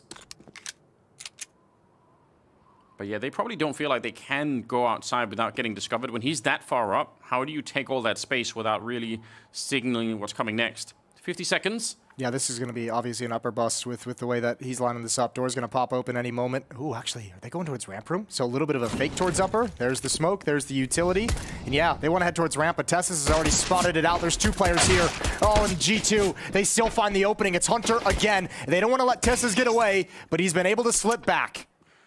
That was a very nice running shot from Hunter to land that headshot. That made all the difference in the world. Although Yabby's still going to be taking on Hooksy, but this doesn't change the fact that Heroic are kind of in the wrong spot at the moment. Starting to slip around, still with Tessus down below. Gabby's maybe there, but Hunter, he's not going to lose them this round. They've won 3 out of 4 pistol rounds, and they're a kill away from winning another one. Nicely done, G2. This is setting them up really well. 4 out of 4 pistols in this series so far going to G2, and at least here on Nuke, it's going to have some impact. So now they just have to convert the second round, especially on a map like Nuke. And G2 takes a timeout to talk it over because they know it's all important. This pistol round, if they can convert and string together some off the back of it, this is their way back into the series to steal away Heroic's pick and take it to Vertigo. What a disgusting round from Hunter. Especially that second kill in the ramp room is so important.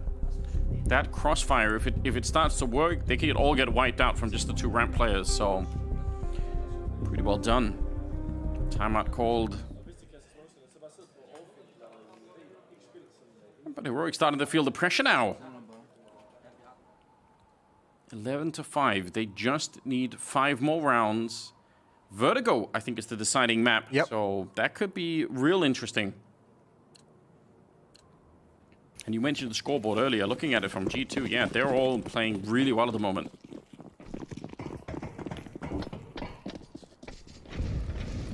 Shush with a shotgun. Fast out Squeaky. Vent drop for G2. And they're down quick. They're down with speed and pace. And Tessus can't do anything to arrive in time to slow it down, especially with just the pistol. With just the deagle. Boom. Round done. They can try and get some kills, but they're never going to be able to retake a round like this. Shush would love to hunt somebody down, but not going to be really able to. Shotgun still in play. Well, not anymore. Yeah, Hunter loves that. He'll take that kill all day. So, some quick action from G2. And they do convert. Yeah, nobody threw any grenades at their teammates this time. They could actually blow up the door. Yeah, that was always a good thing to have happen. Kaden gets a kill at the end, traded off. And that's not bad for G2. I think that's a worthwhile trade. The less weapons for Heroic in the next round with armor, the armor and deagles that are left, the happier you're going to be. They're in a great position. 12-5. I mean, G2 at this point have done a lot of the hard work. It's like they've rolled out the red carpet. They now have to just walk across it. 4 rounds away from a 3rd map. If you had to forecast the chance of a G2 collapse now, this very moment, Jason, not reading the tea leaves. Not playing this game. Play the game, Jason. What's the worst that can happen? Yeah. It actually comes true. That one I would feel bad about. Yeah. That one would make me feel horrible. Okay. I won't press you on it then. But I know what you're thinking. 18th round. This one should be a lot easier. A couple of Zeus picked up. Usually only see one of those at a time. Yabby's made his way down lower, so is Stown really early on with this ramp control taken from G2. Heroic just hedging their bets, making sure they have players there to challenge. Tesses almost gets his head ripped off, and Nico says that's not a battle that's really worth taking. Just getting a lot of him. He didn't even fire the gun. He's like, you know what? This is not even worth it. Up close instead. A little bit of spray. He got baited into that. Well done. Good entries again provided by Hunter. I know it's against just pistols and obviously a Zeus, but he's had himself a very good game overall. Yeah, he really has, especially to start the second half. There goes Yabby. It's just Tessa's remaining with the Deagle. They know, I believe they know his position from earlier, and now they definitely do. And JKS takes his head clean off, 13-5. Guns coming out for Heroic now, though. And not a lot of runway for Heroic to get started. It better be quick. Yeah, they have to get the second half up and running really quickly, or they're going to get wiped out. 13-5. Everything is primed. Everything is set up and ready for G2 to take this map away. Maybe even in an even more impressive fashion than was happening on Mirage, at least in terms of the numbers. So that must feel really good if they can get there and get into the third one. But as we just discussed, Jason has doubts about whether or not that's going to be possible. I mean, can you ever feel supremely confident in G2 at this point? I certainly don't. I hate to say it, but you have that feeling that there's some kind of potential weakness in the lineup. Or just magic force working against them. Yeah, there's something always that's there. Shots to the smoke. Nico not wanting to fire back, just thinking, all right, if I could just get close, maybe I could do it. Yabby's there to catch him, so nice attempt, but doesn't really work out. Kaden is going to be taking down Hunter. 3 on 2 now, actually 5 on 2. This isn't the way you want this to start, not even damage being done. Oh, you don't want to see the CT side economy grow early. If you're Heroic, this is exactly what you want. If you're G2, this is somewhat of a nightmare. They haven't even gotten any real clean fights. No, definitely haven't. Flawless round. Not a single rifle lost on the CT side. All right, little speed bump, little bump in the road. Yeah, let's call it that. Yeah, they're gonna come right back. 13-6 now. And if you're Heroic, you're thinking, that's it. We start it now, and we lock it down, and we just never, ever let them back into this half. But the kind of stuff that we were seeing from Nico on the CT side out of the yard, there's no reason he can't do something very similar on the T side. It should still be really troublesome for Heroic having to fight him out here. And he's trying again. Especially, you got to imagine he's feeling real confident at the moment. He's got a lot of confidence in his aim after the first half. Gonna complete the wall, close up, underhand the smoke, see, and look for the reaction. And even slip back into the smoke. Try and make this defense a little bit nervous. He's pulled a lot of attention in this direction. There's essentially 3 players outside at the moment. Even Tess is just using utility to delay ramp room, but backing away, not fully defending this part of the map. Oh, nade around. If that actually bounces off, if that had bounced the other way, that could have really done some damage. Tessis is going to get overrun in spite of the jumping AK around the corner. JKS with the opening, and like you pointed out, everyone else is kind of outside, so not that much defense left. Yabby's here in the control room. How many headshots could you realistically get from this position? Especially when they've already run past. Time is running out of this round for Heroic to try and defend it with. There's a good little burst, and Hunter is out of it. They're pushing up behind him, though. And surely he's going to be dead in a matter of seconds. Nico's gone down in the meantime, and they actually canceled that push. Eventually, Monacy will catch him. And right for the smoke. Denied. Shush. Trying to be the hero here. 2 on 3. And Stown and Cadian. How much could you get done? Ooh, that's not bad. Maybe that'll revive their attempts to try and retake this. Yeah, no, absolutely. They're going for this 100%. Hooksy, beneath, Monacy. Oh, the Molotovs as well. Hooksy's going to get forced out. Yeah, and they have a smoke on top, so they can try and block off a little bit of the vision here. Hooksy, no second Molotov coming in. Monacy Good opening of that door. Stown can't even make it through, and Cadian will have to back on out. Nicely done. 14 rounds. They never dropped the Molotov on him. Hooksy never had to move. Good reposition from Odyssey when the smoke comes up. Cadian's going to try and take one weapon away after the fact. Can't do that either. Nope, they'll both survive inside the control window. 13-6. But, I mean, by virtue of the first gun round being so clean, Heroic's money is fine to rebuy into this. In fact, Cadian's even going to pass the M4 over and get an AWP himself. Tessus has got to be thinking, why did I lose that fight? That's unreasonable. Nice! Nice, guys! But JKS, he was kind of a hero in the ramp room in the first half, and now he's entering onto the ramp room and still playing a really good game. He's got 17 kills, 1 behind Hunter at 18, so pretty impressive stuff. 14-6, 2 more rounds. They're doing it right now. That was a narrow miss on a Stown through the smoke. G2's crossing the wall, down towards Secret. Tessa's going to be called upon.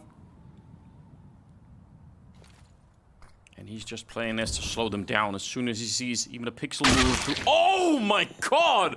No way! What is wrong with Nico? How is that even fair? Oh my god. All you can really do is laugh. Holy hell. I can't, you can't even fault Tess's. He's so on point to be ready to be that fast. They found the lurker, but you can't go for this round if you're Heroic. This is all the money you've got. Oh, Modesty, take one more away. Good shot, good adjustment on a Stown. G2. Being ruthless in their own way. 15-6. And you can hunt these weapons, potentially. You don't have a whole lot of money. Make sure no children are watching when the replay comes up. You know, get like, any sensitive people, you know, the room, just make them look away, because the peak from Nico is going to be ridiculous. It's so stupid. He's not, obviously not trying to fight. He just wants to see like a little peek, and then he's throwing the Molotov and running away. What are you supposed to do? This... Oh. Oh, man. Sick. Yeah. Yeah. Absolutely sick. I don't know. That even, it looked like actually even more impressive from Tessa's angle. It did. But you can see he's lining up. He's got that whole plan mapped out in his head before he even starts to swing. 15-6. One more round for G2, and they steal away this map that Heroic did pick and probably expected to win in a very, very comprehensive fashion. That's what it looked like. That's what the story was supposed to be, but it's not played out that way. And G2 backing up some of their words from earlier, saying they do feel some confidence. They do think this lineup can work, and just look at this map in isolation. There's definitely something to talk about. Ooh. Ooh. Have the wheels come off Cadian's chair? That, or, I mean, Nico might have just broken a computer with that kind of a peak earlier. Yeah, the server's been destroyed. They're like, wait, that's not supposed to be possible. If the chair goes away, you could always do the Michaelele, and that's a good point. Yeah, bring out the stack chairs. There are ways around it. Thumbs up. Yeah, we're good to go. 15-6. Heroic, 9 rounds to make it into overtime. Does not feel likely on any level. No, it really doesn't. I mean, G2's playing obviously a great game, and I mean at this point too. I mean they've been able to just kind of ride the momentum of the pistol round to, you know, those early T sides against CT sides can be so brutal, and that's just the wave they're on right now. And at this point, I mean, you could even potentially, you know, CT sides can get locked down, but the fact that there's just no more mistakes, you can't even get unlucky at this point if you're Heroic. Yeah, you'd have to guess that in the next 9 rounds, there's not going to be a round where somebody like Nico could find just one good entry outside for a headshot, and that's going to be the first domino falling. Down is out here, and Nico is going to find him. Close peek, good return with the grenade. That's pretty cool. Yeah, that's an important trade to get as well. Cadian going to slide out a little bit wider. Hunter's going to challenge. He's had a good game as well, but I don't think he's going to expect this. Cadian continuing to push. Hunter prepared for it. Slid deep enough to where he only had to watch one angle. Yeah, that's huge. And Cadian definitely did not expect it either. I actually thought that was going to be Hunter in trouble as well. Just the timing was a little bit weird for that kind of a peak. Yabby, who's really been the main force for Heroic on this map, at 16 kills, trying to sneak in, but they find Tess's great opening, and this is surely done. Yabby and Shush quite far away from where the action is at the moment. Playing a great game on both sides of the map, but also just shooting really hard here on Nuke is everyone from G2. Modesty missing a shot. JKS picked off out in the open. Yabby, that's a little bit desperate. You could see what he was trying to do, and they're going to zone him out. Modesty with a shot, and Shush in a 1 versus 3 to try and save, or more likely hold on to the map for a little bit longer. Doesn't feel like that's going to be happening at all. G2 getting crushed on the opening map, but here on Nuke, they win it 16-6. Let's go, says Nico, and I'm ready as well. Third map's going to be coming up on Vertigo. Yeah, that's the G2 we want to see that we just got here on Nuke, and man, it's going to be such a huge letdown if we don't get it on map 3. Vertigo can be real spicy. Let's get that same G2 back in the server. 1-1. We'll be right back with the conclusion.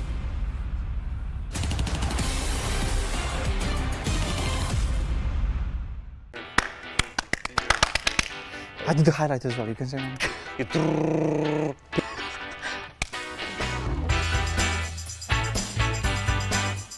Hey guys, I'm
A crucial rebound from G2 and when they need it most. After getting crushed on their own map pick of Mirage, they play the Uno reverse card and absolutely decimate Heroic on the grounds of Nuke. And it's almost like, Matthew, you had a crystal clear, crystal ball vision this morning saying, Heroic might have played themselves with that pick. Just gonna finish this amazing and very big glass of I told you so. Very calm. Down in one. No, listen. There's always a bit of a risk to pick Nuke when a team hasn't played it in quite a while. I said it's dangerous on the T side. You can absolutely break your teeth, and that's exactly what happened. I think some of the players on the G2 side shown bright once again. Nico is probably one of the best rifle we have on this very map, and he did them completely dirty, as you like to say. Nico's CT side of Nuke has always been spectacular. The way he takes away space from his opponents, the way he constantly annoys his opponents by not allowing them to play their playstyle and not allowing them to execute whatever ideas they may have out of T-spawn is one of the biggest attributes to Nico on his CT side on Nuke. He's a fantastic dude, and again, in this yard position, right, you're going to see him time and time again maneuver around the smokes, constantly being annoying towards Heroic, and may not look like it on the scoreboard, even though he was the highest rated player on the CT side for G2, but he did a tremendous amount of work here. Look at the amount of choices he has to make. Like the amount of time he's playing alone outside. No one is giving him any help whatsoever, but he has to decide whether or not he's going to play on the left or the right-hand side of the smoke, whether he's going to push, whether he's going to stay back. He made so many right decisions. On top of that, you just sprinkle his terrifying aim. That's what you got. Well, after a decisive map victory on the grounds of Nuke, we do have a few words from G2's coach, Swanee. G2, you guys just beat Heroic on Nuke, and that was their map pick. What happened on that map for you guys? We know that Nuke City side is one of our best maps in practice. We smashed everyone like 14-2, 11-4. Easily could have been 14-1 against Heroic here. We threw some force buys that we should have won, but we know we are very strong on the map. And yeah, we are just very confident. But after your own map pick Mirage just went down the drain, what did you guys talk about between maps to keep the confidence levels high? We talked about to do the same things that we do in practice, keep communicating, ping pong, answer to each other. It was a bit missing on Mirage, which lost us some crucial afterplanes, and on Nuke it was night and day and was really good. And just to ask about HooXi, he didn't really have a good performance on Mirage, 4 frags at the end of the map. After round 10 here on Nuke, he already doubled his tally to 8 kills already back then. What did you tell him to keep his spirits high? Honestly, it's just really good at not caring about what happened in the past. He just focused on the next. We knew he had really good calls on Mirage. We just lost one-on-ones, clutches, and he knew just focus next. We know what they're going to do on Nuke, and we will smash them. Yeah, smash him indeed. All is fair in Love and War because we did put HooXi under the spotlight coming out of an abysmal first map versus Cadian. But yeah, another Uno reverse card played by G2 and HooXi for that. Look at how G2 is looking like when HooXi is actually fragging. No one is asking him to put Nico's type numbers. No one is expecting that from him. That's not even remotely the point of the conversation. But when you have a map where he has an impact on the CT side, he was challenged a couple of times towards the inside. He got away with a few multi-kills. I think he handled late round situations well. Suddenly this team is way more well-rounded. Isn't it the greatest of the platitude for me to tell you 5v5 is easier than 4v5? But that you cannot find the best example between Mirage and Nuke. It's just night and day. We know G2 is a night and day team. We've seen that over the results of the past 3 months. As Maniac said coming into it, right? They've had some good results, some best of 3 wins against FaZe, Na'Vi, etc. But they also lost to Gamer Legion and 1 win. We know G2 is a night and day team. But for Heroic, it's quite surprising to me, Freya, that we're standing here again talking about Heroic, a team that right now has matches and maps where they just completely fall out of the game. They didn't make this competitive whatsoever. It wasn't a close game, and that is unlike Heroic, who always put up a great fight. I don't know which Heroic we're going to see on map 3. Yeah. I'm starting to think. What G2 are you going to see? I see the clouds coming over, right? What happened between Heroic and FaZe really kind of mocked me in a way. I didn't expect to see Heroic fold in that second map the way it happened. You could see the frustration. It was visible on their face. And I do wonder if the repercussions of the moment aren't getting to them right here. Right? You have to realize Cadian and his troop, they come in here in Copenhagen in the strongest position they probably have ever been here in Copenhagen. We are talking about it. Astralis isn't here. They had a great finalist statement at the major. They played their best Counter-Strike. All these elements are coming in together. They have to play Royal Arena. It's almost given to them. But see, this is where Counter-Strike gets dangerous. When something you believe or when you believe to be entitled to something, you think Royal Arena is going to be right here for you. They're one map away from missing out on the audience. And we already heard it in a couple of the content pieces earlier on from pretty much every single player in the Heroic camp saying this means so much to them because it is in Denmark. It's their home nation where they were booed this time last year because Astralis were the ones in the arena with all the fans backing behind them. The narrative for us was, okay, they're going to be cheered. But yeah, as you were saying, Matthew, Vertigo is now separating them from that. They have to be here, right? They have to get inside there. What if they miss it? What if they miss it? That's a good question. I think Astralis would be happy if they were to miss it. You know, that'll be another year where perhaps they can cement themselves as still the fan favorite in Denmark. Denmark. To be completely honest, for Heroic, you're spot on the money when you're saying that this is additional pressure to them. This is the first time they can finally connect with the Danish audience. And yeah, for most of you guys watching out there, you may not care about that, but for Heroic, that means the world to them. Because in Denmark, sure, they've been the best team in Denmark for a couple of years now, no doubt about that, but they still don't have the fan support at home. And going inside Royal Arena, perhaps winning this event, that could change that dynamic completely. So Vertigo, where exactly are we standing coming onto this ground? Because Exist said he potentially expected that to actually be G2's pick coming into things. Does that mean we're favouring G2 on this ground? No, I'm sticking with the Heroic for quite a simple reason. I think Vertigo might just be the weak link of Nico as a player. It's one of the few maps, one of the actual few maps where I feel sometimes he's just a little bit behind the rhythm of the game. I don't think he's quite up to the meta, or he hasn't found a way to fully utilize his potential on the map. I've seen him being victimized on that A-side position, and that in itself we know is a problem when you look at the G2 puzzle. I'm going to warn you up on that one because I agree with you. I think m0NESY is going to have a tough time as well, because I do believe Heroic have the best nade protocols out of any team in the world when it comes to Vertigo. Look at the way they're playing the map. In the pistol rounds, they always prioritize grenades. They always want to play retakes on the A-bomb side. m0NESY with the AWP, we saw him in Navi Jr., we saw him when he came into G2. He can do a lot of stuff with the AWP, he can find a lot of room, but against a team like Heroic, who use the nades so efficiently, do so much damage, always flashing their opponents, always using smokes preferably, it's going to be very tough for m0NESY to find that space. Look, let's just put the strategies out the window for half a second here. What is happening right now is about Cadian being able to regather his troop and have everybody on the same line. You have one map who's separating you from the exit, which is about 20 meters away from us, all the Royal Arena, which is right behind. He is the one that has to make sure everybody is on track. He's done it. What he was able to do in Rio was something I didn't think he could. Step up against the crowd in Brazil, have his players behind him, beating Furia against the audience. He has gone so much further than what we thought he was able to, but now today is a different test. He has to make sure everybody just is on one. There's 16 rounds separating them. So it sounds like it's kind of two different narratives for both sides of the equations. You're talking about, you know, the individuals from the side of G2 stepping up, but Matthew, it sounds like, you know, maybe you're placing more emphasis on the systems, the protocols for Heroic coming into this one? I would agree. I would say so. I think Heroic as a system, as a team, we see them play Vertigo as well. The nade protocols, I said it just before, they're some of the best in the world, and that instantly just makes them a much, much stronger team. That also means they can rely on that. If they're having individuals who are not showing up, is Yavi having a rough run, or Tessus is having a rough run, they still have something to fall back on. I think the silver lining for me when it comes to G2 is that if the individuals are not showing up, they're not winning, but we have seen m0NESY play well, we have seen Nico play well, so we're going in a little bit in the dark here, I'd say. Well, it all comes down to this. One more map separating either G2 or Heroic from playing in front of the crowd here in Royal Arena. It was a lightning fast first two maps to be opening up this series, but Vertigo, surely they will be fighting tooth and nail to close this one out. You don't want to miss a second of the action.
We are ready with the third map. It's on Vertigo. Someone has to play inside the Royal Arena in front of the crowd, and they would be playing Liquid. We don't really know who. I was ready to call it Heroic from the start. It looked so obvious on Mirage, but G2 came swinging back in a massive way on Nuke, and now it's the third map. Yeah, I mean, this is just so critical for both of these teams to get to the stage. G2 obviously looking for that win that gives them a little bit of confidence, a little bit of life in the squad.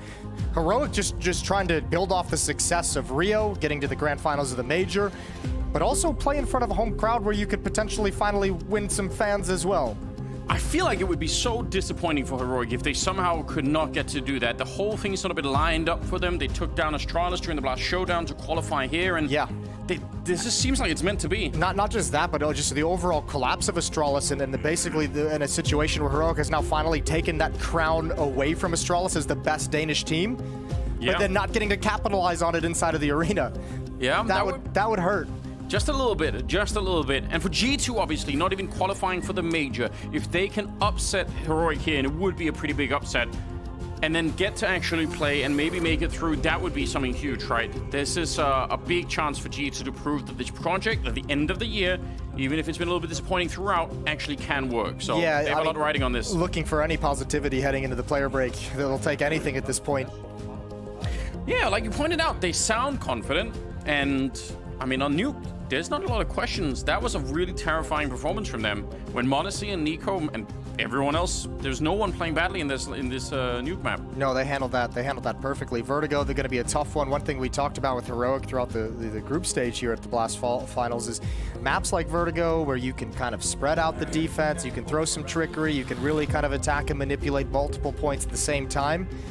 Heroic loves these kinds of maps. They play a very, very dangerous game, so G2 is going to have their work cut out for them, but the whole vibe going on right now is if we get Nuke G2, then they're a danger. If we get Mirage Heroic, they're extremely dangerous, and we'd like to see both those versions of both teams clash here in the third map. Give us something competitive. Stage is on the line, semifinals is on the line, the Royal Arena is on the line here on Vertigo.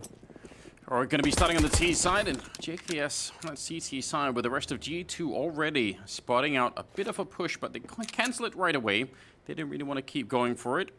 Nico, feeling confident. Got to be careful, though, that you don't swing too far. No P250 on the other side, which is not critical, but it does mean that at least the USPs at this range will have a slight advantage. They're ready. They're hoping for something. All stacked up in this position. All 5 players of the Heroic side.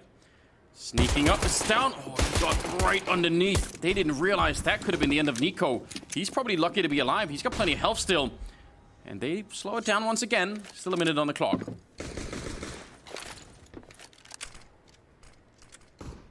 Decoy behind the sandbags. I don't think that's going to scare anyone. Oh, G2's going to re-aggress in the mid-round. There goes Nico. Monacy's caught out in the open. There's the flash. Flash works perfectly. Oh, Monacy handles the last bullet. Headshot onto Yabby while getting tagged. Good composure. Yeah, he was not stressed at all in spite of all the shots ringing out at him. Tessus goes down, it's Hunter with another good shot, and they keep pushing. They will find Cadian, and this is looking like a real good start. Shush now, terrified. They're all coming for him. He's going to find a good shot there. Needs more, but Hooksy will stop him. Good start to the map for G2. 5 for 5 on pistol rounds so far in the series. That's G2's done some of their best work in the pistol rounds, and yet again here, look at the young phenom. This is crazy. He's in no man's land. I'm thinking he's certainly dead. The fact that he grabs one more is spectacular. Final bullet in the magazine, and even more re-aggression. Heroic never expected it whatsoever. The follow-up push. And G2 never lets Heroic get the execute off. Something about the fight selection from Monacy in that little replay there, where you see how much he's committed to taking at least one more player down. Even if he probably knows he's dead, he's like, you know what? Instead of swinging all over the place and running around, I'm gonna take one more player and then we're good to go. One important test on this map you gotta look forward to on G2 CT side. If you think back to the Liquid series that they played, JKS got absolutely bullied at this B bomb site. Had a really tough time handling the attacks. That's gonna be. I mean, I don't know how much Heroic might actually challenge and look for that weakness entirely, but he's gonna need to have a great game here. JKS is the anchor of this B site, and for the moment, Heroic's about to attack in mid. The way the JKS was anchoring ramp on Nuke, he probably has some confidence. Yeah, he just fell back. That's unfortunate, but he's back in position. MP9 is there. Hunter on the crossfire. He's going to be going down. And Hooksy, you don't want to die right now. You need to stay alive. What's going to be happening? Back at the bomb site, JKS has dropped as well. This is a huge gap that's opened up, and a bomb plant will follow. Yeah, Hooksy gets dinked up, and he cannot be any kind of defense. He cannot actually hold on to anything. Monacy finds a great kill, gives him an advantage. That was Stown at low HP. At this point, I almost feel like you almost want to bait Hooksy. Let him come in with the low HP, reveal the position of at least one of the players, and they're buying time for Nico's flank. Speaking of time, there's no kit. Yeah, that is a big issue. So all this waiting around could really come back to haunt them. Nice shot from Cadian. That's Hooksy low on health. And Monacy, he's going to use that information to get the kill right after it. Gabby just wants to play around. He gets the headshot, and that's all he needed. Now he can slow it down. Nico is running. He knows he has to speed it up, but it's not going to be doable. The round is lost. That mid-push, way too effective. Yeah, and importantly as well, they did exactly that. They baited Hooksy, but with Cadian hitting such a nice shot, and I mean, it's low HP as well, but they never revealed the position of the second player. Never gave Monacy any kind of indication, but really, that round is won off the mid-attack, the poor timing of Hooksy to rotate away, missed a couple critical seconds to prepare for that kind of attack, and the immediate dink meant he could not be a force. He could not actually set up any kind of a crossfire and commit to a fight. So winning the pistol round, but losing the following. They're going to buy into this one on the G2 side. Can't blame them. You want to try and battle for the economy here early on. It makes such a big difference. Obviously, the equipment is going to be mostly with Heroic in this particular round. And Yabby clearing mid on his own. The rest of them are really just set up to try and catch whatever might be happening. They're really nervous about G2 pushing anywhere aggressive. Curious to see Yabby here with the AK. It's a big giveaway if somebody comes for him. He turns around for the flash, and oh, there we go. Stan was right there behind him. Yeah, I can't believe he actually heard that. I can't believe he turned from the flash. Well done there. JKS under some pressure, and they're not going to slow it down. Not at all. 4-on-4. A lot of speed behind it, and they catch him inside of the smoke. Good attempt from JKS. If he could have stayed there while the bomb was being planted, that would have been quite interesting. Look from Stan. I mean, obviously they knew that he was there, but Hooksy not quite ready. Monacy and Nico sneaking up from behind. Good wide swing, but that reveals both players, and Heroic should be able to lock this down. Yeah, no kill. Even if they get the kills pretty quick, still going to be a tough prospect to think that they'll be able to get to the bomb in time. I don't even think they'll go for it. Backing away. Cadian's going to clear it out. Drops down. They hear that. They take weapons off. That's not bad. Making this an expensive round for Heroic, as expensive as possible, but still going to be 2-1 in the favor of the Danish side. Unfortunate that they couldn't pick up an AK or something. I mean, the FAMASas, I guess, is something to work with, but could have been more threatening in the upcoming round if they would have stolen one of those. 2-1 for Heroic going into the fourth round, so we'll see. All right, Khalil, that's at least a little bit of a find. It's not that much to work with, and obviously they can't keep forcing up behind these weapons forever, because that'll slow down the real defense that you obviously want to be setting up. That's a cool kill on a JKS as well. If he disappears in that smoke and survives, then all of a sudden Heroic's got to be a little bit worried about just a snake in the grass, and they could get distracted away from other things, but they do find it. 2-1. Let's see what Nico and Monacy can do with the weapons.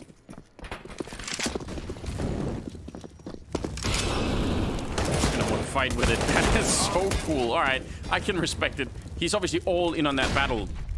Did take down Shush, but a lot of people there to fight him back. Boost up, though. They can thin the herd. Ooh, you go for the follow-up jump, and you get busted. Very greedy. But fun. But definitely fun. Got some excitement to it. Maybe with a lot of other players in the world, I would be more worried about that deep swing, but on Nico, I'm like, you know what? I know it can work. He could do it. So You just kind of wish he had an AK for his typical just taps instead of the Galil. But they're going to go pick up the Galil on the other side and maybe whatever else they can, but ultimately it'll be a bomb plant on the other side. That's a good find. All right. That's actually a pretty solid thing to get away with. The Galil you brought into this round, a new AK-47, an SMG you brought into this round. So I mean, depending on the G2's decisions moving forward, the next round they can actually be pretty thrifty in terms of what they spend. Yeah, this is not a bad outcome. You probably knew you weren't going to win this round anyway. Tessus with a double, and Stown also having a decent start. It's early on, but some of these players for Heroic really went missing. I think Gabby was playing really well once again, so he's had just a whole string of good maps right now for Heroic, which is pretty cool to see. But you obviously want to see somebody like Stown really come into play as well. Good attempt for JKS at the end just to grab one parting gift kill. 3-1.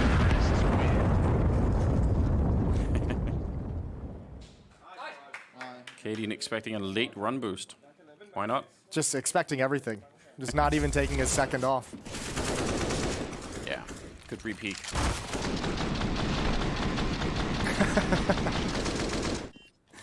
Whoever was boosting it was like, I'm not dying for this. I'm not getting spammed for this.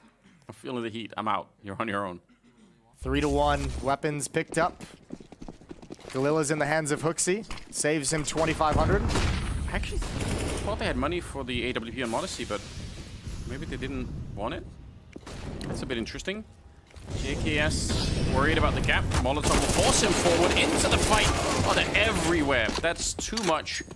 And Shush will take him down. That's just a little bit of a disaster. Yeah, that Molotov just ruined his day. Hunter, the only remaining player at this B bomb site. He's got to reach Shush, really trying to take advantage. Really trying to press the weakness. And now it's fallen apart all across the map. And this is what we talked about. You've got pressure at the B bomb site applied by just one player, just by Shush. And all of a sudden, Heroic has moved back around the map to challenge and ramp as well. Hooksy can't win the fight. And it's fallen apart. Just Monacy remaining. Yeah, 1 versus 4. He's kind of at least a little bit central on the map, but he has, if he wants to try and clutch the round, he has to be really active in finding them, and they're slowing it down and waiting to see what will happen. They're just frozen all across the map with 50 seconds left. They're saying, you know what, let's see how brave you're going to be. Currently hanging on the CT spawn, but 4-1, very likely here for Heroic. They're doing everything right at the moment, and as you said, attacking the whole map and watch is very hard to deal with. That's a good tap. That's the sort of stuff that'll win your 1 versus 4, but you need to do it 3 more times. And they're pushing up behind Molotov to put some pressure on, and he's going to get shot in the back. Gabby low on health from earlier, but still picks up a double. Yeah, and no way to really read that they were that close even. If he was going to peek a little bit wider, might have seen the close player, but that fight came in a little too early. This is the one that really ruined, I think, everything that G2 might have wanted to do. An early kill on a JKS as he gets behind the smoke. A good call. The follow-up from Shush is excellent as well. 4-1. And now Hooksy with that 2,500 he was able to save by using the Galil in the previous round. That'll be his money's going to be held onto in this round so that he can drop an AWP over to Monacy in the next one. Hunter's got the Soul M4, a hero rifle to see if you can turn the tides. That's a very nice nade. Preemptively expecting the stack to come out, but the stack still works. So yeah, hard counter to otherwise some good utility damage. I imagine this is, remember, the weakness of the B bomb site against Liquid, and it looks like Heroic did their research and saw that as well, and is like, let's just test it again. Let's see if we can get the same kind of situation. Hooksy gets his face ripped off by the boost despite good damage from the nade, and there's no point for the M4 to get anywhere close to danger. Going to be 5-1 Heroic. When you put that much pressure on the B-bomb side early, I mean, eventually G2, they could be pressured to take away some of the defense from middle, put it a little bit closer to the B-bomb side, and that opens up some other problems potentially down the road, depending on how good Cadian could be at guessing what's coming. So, yeah, as you said, the M4 quite far away. Looking like a flawless round here, unless somebody gets a little bit close to the bomb. But, yeah, they're all going to be running away. Nope. Well, it better begin now. When you get Monacy the AWP, this next gun round is huge. Yeah, it really will be. 5 rounds straight for Heroic, as you can see. They're on fire. Logo lights up, and a timeout called from G2, their first. A match against Liquid in front of the crowd inside of the Royal Arena. That is what is on the line right here. And for both teams, in quite different ways, it just has such a big impact on how the rest of the year looks and how maybe this year overall is going to be. So, timeout used for G2 to talk things over. And as you said, all the weight on this rifle round that is coming up. Yeah, you don't have a lot of opportunities left to have a positive feeling going into the player break or anything positive to hang on to if you're G2. Massively important. Round number 7. Monacy with the AWP. M4s to surround it. Full buy from Heroic as well. They've got some money in the bank too. G2's got to come back in this the hard way.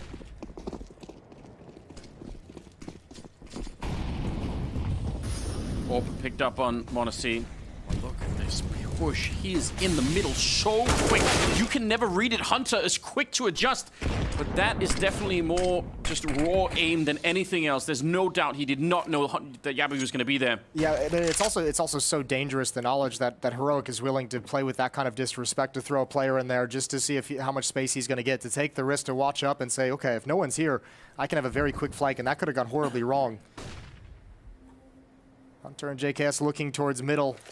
There's got to be a timing where they shift back into the B bomb site. The other 3 players for G2 all the way over at A, just now starting to shift. But a very passive defense here at the B bomb site. No counter nades either. Yeah. Hunter has 1 Molotov, but there's no smoke to put out any kind of Molotov that might come in from the D side. And you can see Heroic are systematically burning out different corners. They threw the forward Molotov, now this one towards the default boxes, a little bit further back. Not behind the pillar just yet, so they don't know that much. Hunter with the 2nd kill of the round. He's really doing a lot for his team here. 3 on 5 and a boost on top. Shush trying to get anything done for the smoke, but he's only going to get the 1 kill. So this is a solid lockdown. Heroic with a lot of grenades to test the bomb site, but because nobody was there, they get nothing for it. Yeah, the passive setup works really well with that man advantage, the 5 on 4. Backing away entirely. Fist bumps all around. G2's on the board, and importantly, clean. They only lose a single player. That kill was so important for Hunter to get. He played a great round. That one was huge as well as Tessus turns the corner. The boost up reveals both positions, but Shush cannot find the second one. What a difference it made. If he would have gone down, there's a chance they almost lose the round instantly if Heroic are ready to play on the other side. Monacy didn't really get to test the AWP in the previous round, but now he's actually got Cadian locked in, and with that Molotov down, that's a scary timing, but the smoke will help him out, make the cross a little bit safer. Hunter aggressive, looking for them, and he's going to get only the 1 kill, but that's putting some pressure on Heroic all of a sudden. That's going to, I think Heroic's going to be okay with that. Might have been a little bit of a moment of panic, but in a 4-on-4, let's see how they can exploit any gaps they might see. They've left the B bomb site. Yeah, entirely. JKS is actually, he might even re-push middle. He might even re-aggress down the ladder. He's just cleared it out pretty deep. So they've got information. Hooksy is now going to anchor the B bomb site. Monacy blind, and the pace is being picked up. Counter utility deployed to slow things down. Yeah, Hooksy's starting to get back here. And no flank down below yet. JKS doesn't really want to risk it going down the ladder, so he's thinking about it still, but 4-on-4 with 40 seconds left. There's 2 Molotovs for sandbags if they want to clear it. Nico's there with no utility. Oh, he's sliding out. He's sliding out. Oh, this is so dangerous. Smoke clears. He's got 1 deep. There's the response, but he's spotted 2 more. He's confirmed the A bomb site is under attack, and there's 28 seconds. Yeah, they can't easily fall back at the moment. Monacy, he misses the shot. He's in a lot of trouble. Gets back into the corner and re-aggresses. And this time, he'll hit it. Shush goes down. We're at 18 seconds, and they're picking this apart. Good couple of kills for Hooksy as well. And you could hear the excitement. Nico, they needed this round so badly, and they pick it up, and once again with 3 people alive. They're starting to build something slowly. Yeah, good re-aggression. Risky a little bit from Nico, but obviously Monacy with the op making sure that even the missed shot isn't going to deter him. That one's quick as he comes in. Provides a lot of safety, but you got to give credit over to JKS as well. Using utility to delay at the B bomb site on top of the stairs, and using that time to make sure deep mid is always under control. They always have a good read of where Heroic is shifting across the map, and had confidence to park 3 players at the A bomb site. And Monacy even set up the flash assist on the final kill there, so even though he couldn't do anything in that position, just helping out and making sure this wasn't going to spiral out of control. Nico again. He's playing really aggressively out here, and Tess is almost snuck that. The gun barrel, yep, he saw that, and Monacy's not going to miss that shot. Ooh, little detail that completely changes the round. Hooksy gets tested again. Molotov comes out. Good timing. Might make it disjointed. Smoke extinguishes it. He's going to get challenged around towards CT spawn. Hooksy's got to be really careful how he plays this one. Huge win for Yabi. Yeah, that's an important pickup. Otherwise, they were probably stuck and could probably never get back from this mid position. Is he going to really walk through that smoke? That seems so crazy. He just did it anyway. Someone could have easily been on the other side of it. Nico goes for a bit of a challenge, but he's not ready for the follow-up player. And he goes down 3-on-3. Hunter coming in. He's going to find the bomb. Yep, he's down. He's not seeing it. Oh, it's all-out chaos on the map. I don't think anyone knows anything anymore. Yabby goes down anyway. Hunter there to control the situation and bring this round back into a little bit more sanity. Shush in a 1 versus 3. And with only 30 seconds, well, he's going to find the first one. He knows Hunter is in here somewhere. Just not really sure where he finds him out in the open. And that's a disgusting shot to take him down. Picks up the bomb, and he knows that m0NESY was on the other side with the AWP, so he runs straight for that plant. Well, that's a pair of ridiculous shots. This puts m0NESY so much pressure on him. He couldn't be sure that maybe Shush would just be lurking and coming back to the A bomb site. Huge clutch. He's ready. He's set it up. He's going to catch him. 1 versus 3. And that brings another round to the side of Heroic. That is a little bit too much. Yeah, that one's painful. G2 handled that so well despite all the pressure to lose a 1v3 in that scenario. Brilliant shooting from Shush. JKS caught looking back towards the B bomb site. Hunter missed the opportunity, but in open space. First bullet headshot from Shush. And a big choice to be made. Do you fall back and relocate and try and play for time and play around the defuse? Or do you go a little bit more aggressive and just catch him as he's trying to get into the bomb site? Importantly as well, because mid was under so much attack throughout that entire round, m0NESY could never really feel safe falling back to the A bomb site. He didn't really have any teammates with information on that part of the map with any kind of a presence, so he was really, really nervous of falling all the way back behind the A bomb site. He just had to stay positioned forward. They could have built so much momentum behind this round if they had won at G2. That's a pivotal round in the first half. And because Heroic's already gone on a 5-round run to open up this half, I mean, every loss is exceedingly painful now. Yeah. Man. G2 can't get reset. Well, they're about to if they can't pick this one up. There is only head armor on one person, so even those 2 MAC-10s, watch for that. Keep that in mind when this spray starts to come through. You have to be really careful. m0NESY almost with the opening battle there, but doesn't quite get it. Nico still trying to have some presence here at the ramp. Good shot. That's m0NESY from behind the sandbags. Going to be taking him down. Trusting in Nico to help him out if they get too close. And the Molotovs are actually doing a lot of work here, putting some pressure on Nico. He's doubling, tripling down on this aggression. He is just not that scared of Heroic. I don't know if Kaden would ever be able to read this. But when this smoke clears, if Nico continues his aggression forward, Kaden can shut him down, even if he just tries to retreat. Hasn't spotted it yet. He's not moving. He's not seeing it. Nico, he's right down in front, but... Oh, and there's the stand-up. Oh, no. He had that T-Rex syndrome. He just couldn't actually spot it out. That is devastating. 4-on-4. And if that is the way back in, again... Oh, G2 can't be reset here. Molotov is going to put the pressure on. Now they're getting funneled back in, and the wrap is there. Team kill in the middle of it. It's all on m0NESY. He gets one. He needs another, and Shush will drop him. 1 versus 2. Cadian. He still has a chance, but that bomb plant's going to be tricky. He might as well go for it right away, and they're going to be walking through. Bold play from G2, and they overpower him. Hunter will take him down. They salvage the round. G2 have saved themselves, at least for the moment. Hunter's playing a very, very good game right now. 11 kills on him. He gets an all-important frag here. Yeah, this was going on for a while. Cadian finally spots it at the end. And that's just basically a coin toss. Yeah, Nico, that will give you a migraine. It will indeed. 6-4. Team kill helps out. m0NESY does a great job with the AWP. Can't find the follow-up, but this is the kill from Hunter that really helps out. Swinging through the smoke, thinning it out, and then a 2v1 challenge on Cadian. Really like some of these rounds where G2 are not playing with much fear at all. They're putting a lot more pressure on Heroic than they ever did on Mirage. Also, this is that heroic economic decision-making that they've come to find very interesting. Last round with those 2 MAC-10s picked up, it left, what, like $1,000 on a couple of players. Those are now the AK-47s because they were able to save that money. So another round where they really get a mess with the G2's economic read of the situation and apply a lot of pressure with rifles. Now, they don't have utility. Careful now. Smoke's just fading. Good little flick from m0NESY, and he's got Nico there. A deadly duo to be taking this A-ramp against. Imagine taking this fight and being up against this combination. How do you even break through? Yeah, good 13 on m0NESY, 11 on Oh, sorry, 6 on Nico, but Hunter is up there at 11-2. Yeah, good call on to fall back from Nico and Monacy. That's, you know, you got the job done with the aggression. You've given a 5-on-3. Don't give the advantages away. Nade comes out. Yabby, a little bit of extra damage. Famas up on the box. I don't know how you could peek that. Surely you drop off it now. Yeah, it's been called out. They're going to be fine. Shush him. A little bit of a headshot. Don't challenge him. He's already shown that he could do a lot. But the bomb is lost to him at least.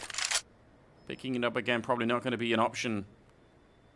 Yeah, would love to find someone lurking, but won't. A 5th round for G2. This is... they really, really saved themselves in that previous round. Yes. It's still not a bad first half for Heroic, right? They're probably going to be pretty happy with 6 rounds if that's all they can get. Obviously, it's not at all done yet. So for G2, this is about winning out from here. Make this a 9-6 half and get into the second half feeling really good. You know you're going to win the pistol because that's apparently what they do. Yeah, that's apparently the only thing you can 100% for G2 so far. 5 of 5. Nice shooting from Monacy. Yeah. Especially re-peeking as Nico takes most of the attention. He dropped from the server and rejoins. We had a little tiny pause, but we're already back underway into freeze time. Round number 12. And just that one AK-47 on Shush saved previously, but it should just be Glocks and maybe a couple, not a whole lot of investment. I think P250 and some utility picked up as well. But G2 recovering nicely with 4 of the last 5 rounds in their favor. Whole team showing up to try and take middle. And Hooksy, yeah, one of those positions where you don't want to be too aggressive. Grenade around is a very good grenade, but he gets cut down. Shot 1,000 times in the back, and ultimately Tess is the one to pick up the kill, but they can't follow it through. Even though they got that opening kill, it took just long enough that the rest of G2 kind of got there. Still, I mean, if you're Heroic, you're relying on a few mistakes to win this round without a whole lot to fight for. It's been a while since they've gone back and challenged the B bomb site, so I don't even really mind this. Hunter's clearing up mid as we speak. JKS sliding back into position. Let's see how they do it. A lot of crazy boosts that you could go for. Monacy's now got a deep angle down A ramp as well with the AWP, which allows Nico to cheat over to the B bomb site. So the B defense is going to be really short up.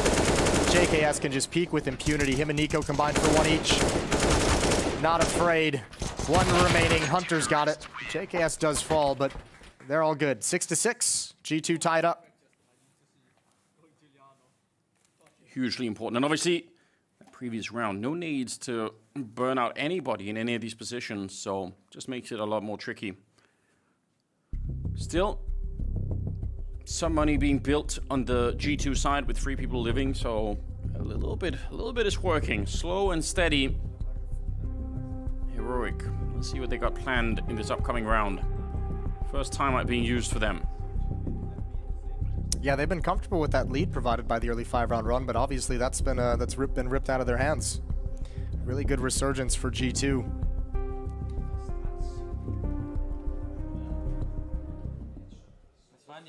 They've had some space. They obviously won some rounds early at the B-bomb site. They've had some space to work with a number of times in middle as well. A's been a rough go. Monacy and Nico have done a really good job there. Yeah. Could you find the confidence to reliably try and battle Monacy in this position? Doesn't seem like it's a very good idea at the moment. It's also tricky when you see that A ramp to the CT side though, so I don't know. Maybe eventually you'll have to.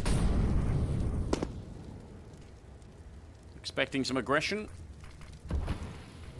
but not really getting it.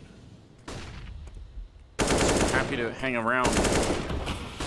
Tess is looking for Nico inside the smoke, but not finding him. Looking like they want to set up a mid to B split. 2 players waiting patiently far back. Outside of this, that's a great flashbang. Probably made Hunter real nervous. Yeah, super important that he doesn't take any steps or shoot the gun or anything. Just stays real cool up there. Alright. They're backing out a bit and deciding to go back towards that B bomb site instead. Yabby's still making sure that no one's sneaking through, but Over on the A side on that ramp, they're going to be calling in G2 saying that doesn't feel like anyone is here at all right now. Yeah, I actually don't know. Oh man, a little Molotov to force Modesty back. Heroic is masking this so well. G2 have a really bad read of this scenario. Hooksy just now shifting back. JKS is going to be under pressure, but so is Hunter. This is quiet the whole way. Shush with the peek. Oh, sorry, JKS with the peek. And actually did pick up the kill. He's inside it. They find him same time with a headshot on the other side. That's Tess taking down Modesty. And it kind of keeps Nico there. He's only now rotating out. Hunter will have to do a lot of work here. Hooksy is behind him. And he's got a nice gap to look through. Is there going to be a flash to set it up? No, he goes straight for the fight. There is a return. Grenade not going to kill anyone. You're going to be careful about that Molotov as well. But Hooksy, he's creeping through. This might be a sick play. Planting right in front and can't get the rifle out in time. Down with the headshot, and he's so quick. It's impossible. He tried to pre-fire it. Yeah, he's out of time. Man, that is really scary. Heroic almost taking the bomb site, but G2 will live for another one. Yeah, a bit of a gift. Yabby's trying to make sure they can actually clear things out and have the bomb site safely in their control. He's the one inside the smoke with the bomb, so that little step back and having to go plant as the bomb timer goes down really activates Hooksy in a meaningful way. Oh, that's a cool little run boost in. Okay. Yeah, Hunter didn't really expect it. 4 straight for G2's defense. That one was very, very close. They've really come through some of these rounds, only just barely. But it all counts at the end of it. Uh-oh. Trying to change the pace and be a little bit more aggressive. On that A-ramp. Want to see close again. Oh, out in the open, and he gets caught. But the rifles are there to pick it up. Nico goes down, but that's it. Monacy, not impressed at all. Yeah, he actually scared me. It felt like he didn't really have the timing. He overextended a couple times, but they never turned the corner. But those are some fast shots in recovery. I mean, he was walking into them when they actually make that swing on the ramp. So that normally means you're probably dead. And that can be a scary place for your defense to get caught in transition trying to re-aggress at the top of the ramp. If you're caught out in the open like that, especially with the mobility of the pistols and the first kill go in the way of Heroic, that's a scary prospect. 5 in a row now for G2. Yeah, they're getting hyped up. Last round of the first half. They should be getting hyped up. They're actually doing something really cool here. Round number 15. Nico crouching in. Flashes everywhere, but no. Oh, there's the turnaround. He needed another second, and he would have killed Tess's outright. Modesty, though, there to revenge his captain. That's a good shot. That's about the 3rd time Nico's done that play, and every time we're saying, what a big risk, and he's delivered for most of it, but this time he gets caught by just a never-ending waterfall of flashbangs. JKS, no Molotov to burn him out this time. He's got the first and the double as they line up. That's bomb hitting the deck. Stown is there to respond, but how do you recover the situation? Should never be able to, and maybe especially not with a shot like that. Huge. 17 kills on Monacy in this opening half. Controlling that A-ramp has just made all the difference in the world. And I mean, 14 on Hunter, which is equally impressive in my mind. He's just had 1 or 2 highly impactful kills here or there. Another 1v3 attempt for Heroic. Shush 1-1 earlier. This is going to be more difficult. Cadian against Hooksy and Hunter. He's got enough time. It's the bomb he's not in control of. And how do Hunter and Hooksy want to play this? They even have 2 Molotovs, so they can slow him down quite a bit if they really wanted to. 30 seconds. They know exactly where he's coming from. They know he has to get down there. The smoke is going to be set up, so at least he can try and put some pressure on him like that. He could look right over it. That's maybe a little bit worrisome. In transition, someone could have got caught there. Hunter's looking for it. He'll find it as well. Great first half for G2. 9-6 as we get into the second half to decide who will face Liquid. Stay tuned.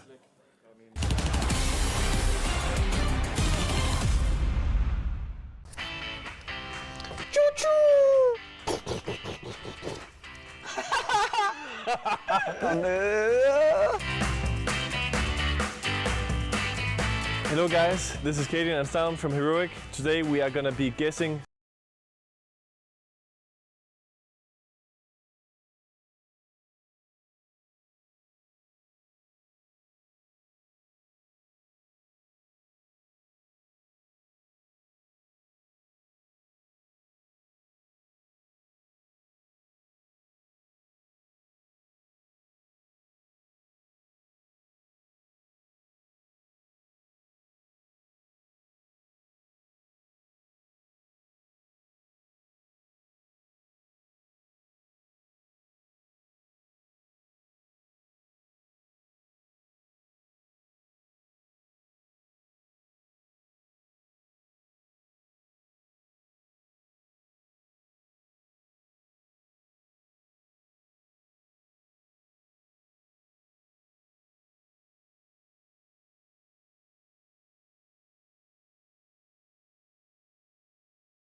just hiding here. Go Guys, short okay? B now. I'm Go go just back, B. Okay, I'm gonna Me push. and I'm you. gonna push. I can push if you're here. You can. You can push. Pushing. Yellow. Two here. More. Two here. One is low. Son. I'm short for the guys. Okay, can you help? Yeah, it's good. I'm holding if they go up Elysians. Stewie, I mean. Okay. One is short. Nice. Not yet. I'm flashing for you, Rasmus. Dodge. Speaking Nice. of, one more HP last. He was spamming. No. Nice! Let's go! Actually, some great communication. Nice to see. Short calls coming out. They knew everything, and they had a great first half. 9-6 in favor of G2. They're actually doing it, Jason. They're actually a step closer to facing Liquid, and Heroic, they are in trouble. 8 of the last 9 rounds of that first half went in the favor of G2. They came back with a vengeance in a big way. Fast-paced up A ramp. How much do they want to commit? JKS spots one. Now they spot Sandbags down. Put down. Everyone from Heroic put down so quickly. And G2 is going to go 6 for 6 on pistols in the series. That is, when you do it that consistently, that is going to change the outcome of this kind of a best of 3. Shush. Too far away to do anything. And they even had the stack. They had everyone in position. They wanted to take that fight, Heroic, and they still got beat up. I guarantee if G2 goes on to win this series and you have a loser interview with someone from Heroic, one of the first things they'll mention is we lost every single pistol. They'll say something along the line. Would have been nice to have one of those. Would have been great to start a half with a pistol. Yeah. Load up the copium. You know, I mean, it's not, they're not wrong. That would be fair to say, but still. Now, I mean, when we have this conversation, we got to say as well. So far, two of the second rounds have been converted by Heroic in the other direction, even though losing the pistol. Oh damn! So if they're able to do that here, it would be nice, obviously, but you can't rely on that too much. Shush is going to survive, but doesn't really matter a whole lot. Just an extra $600. Beautiful though. That's cool, but it doesn't matter. Yeah. Just the aesthetics. Okay. How about the aesthetics of this? Yeah. I mean, that's a stack. That's a 4-man stack for Heroic, and they don't get a single kill off of it. Yeah, you might as well just start giggling.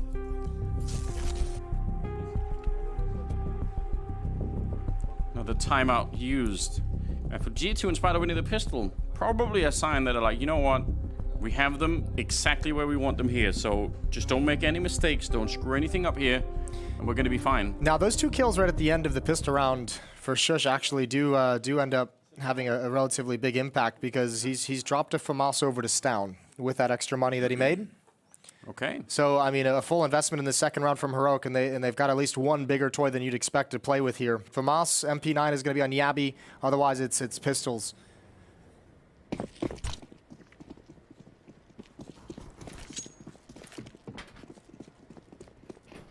Straight to the ramp we go. Tess is actually running right into the double nade, so maybe not the best start for the 5-7 that he's holding.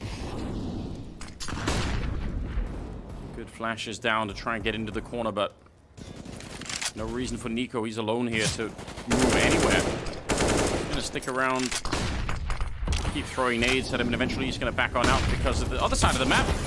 They've taken the B bomb site. Close with the Mac 10. Alright, that's a little bit unfortunate. A little bit sloppy perhaps. Hooksy will clean it up, and they're going to get the bomb plant behind it. That's a big boy kill for Hooksy to be able to establish some safety. Oh, he even gets the gush through the smoke on Acadian. Unconfirmed damage, but man, if you're, I don't think you can go for this retake unless Stown provides you 1 or 2 kills really, really quick here. You know the HP is low. Now they have to back away.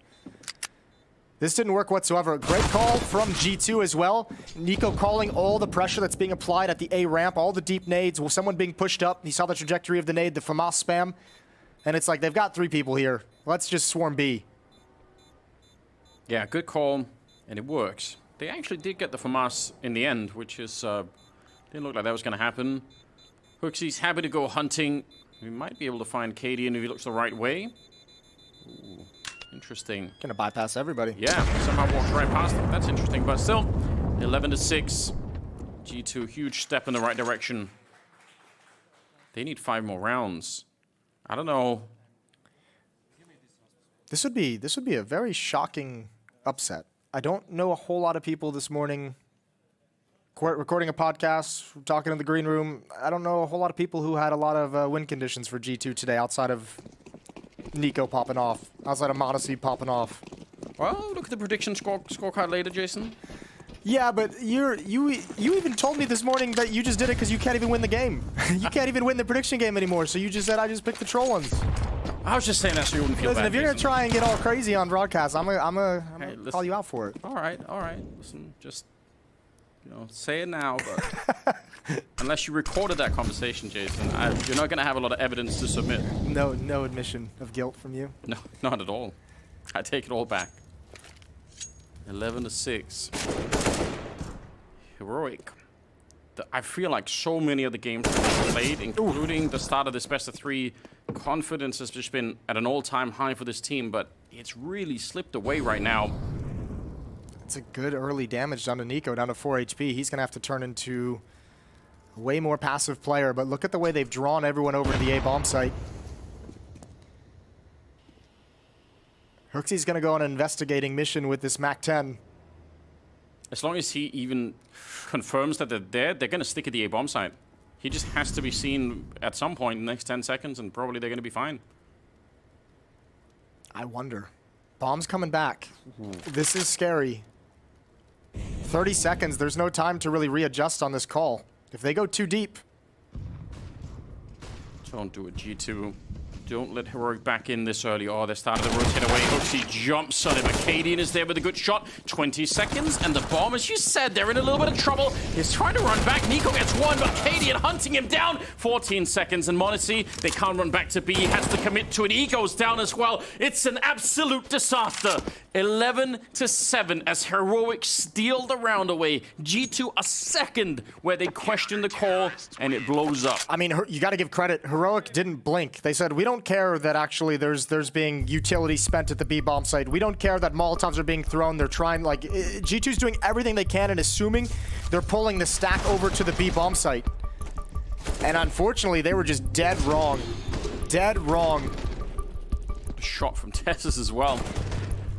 The fact that the bomb got trapped running back even on the first go-around, I wonder if they could have made it, but obviously the hunt was on at that point in time. That's Heroic getting back in earlier than they should have been able to, and this blows the game wide open again. Look like G2 are about to just cruise on through. Now I'm not so sure anymore. Only a 4-round gap. Well, I mean, the nice thing was if you go back to the first half, right? They started going on, they started getting things going, looking good with the 2-round streak, lost one, and then they bounced back and won the ensuing 6 rounds after the fact. They were able to recover in the first half from a hiccup like that. They can do it again here because they got plenty of money to spend. They're going to have AKs again.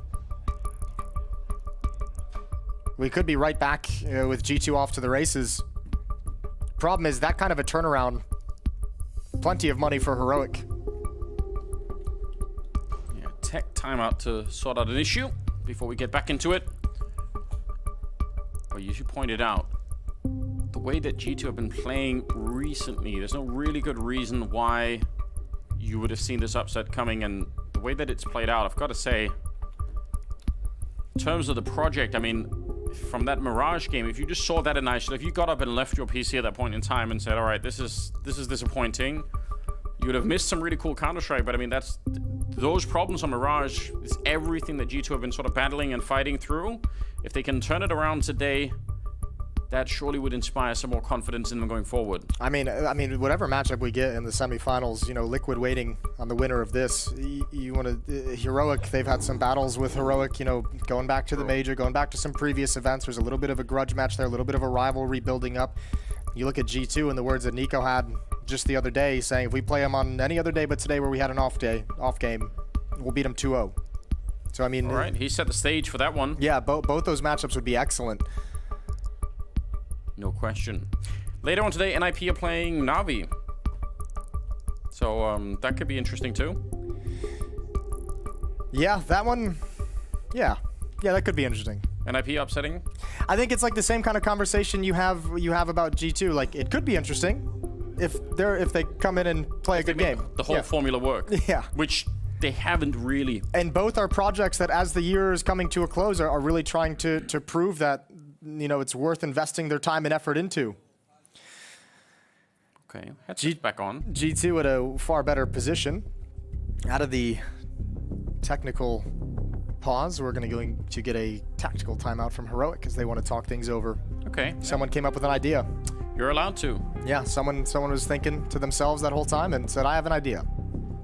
Looks like it was exist. Yeah, now's the time to refocus this team. You want to make sure that they use the advantage, or the way back in, I suppose, that they just brought from winning that last round. And they have the AWP as well. Yeah, they got the AWP, and Cadian's also got a $3,700 buffer behind him, behind that op. Yabby, $3,100 left in the bank after the investment. Here we go, 11-7, 4-round lead for G2. m0NESY's at 20 kills and Hunter is at 17, so the rest of there's still some firepower left on the table at the moment for G2 that could be brought out in the second half. See how that goes. Not that Nico's been playing badly or anything like that, but we know we could do even more. And he's set up one way, looking across one smoke at the edge of another. They're not going to be presented with any players on the CT side, but... Oh, coming back, Tess, as he's thinking about it. That's so scary. Cadian now taking over this position with the AWP. And they're going to be quick with it. Smoke going down to try and block it.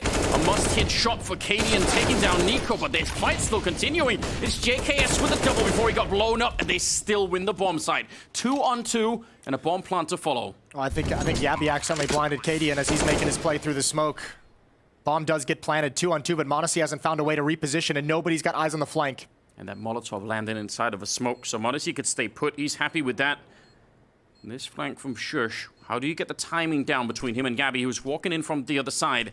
Hunter is looking for it, but surely someone's going to be checking. Yep, m0NESY is looking this way. He knows, oh, the turnaround. It's the wrong timing, and he goes down. It's all on Hunter.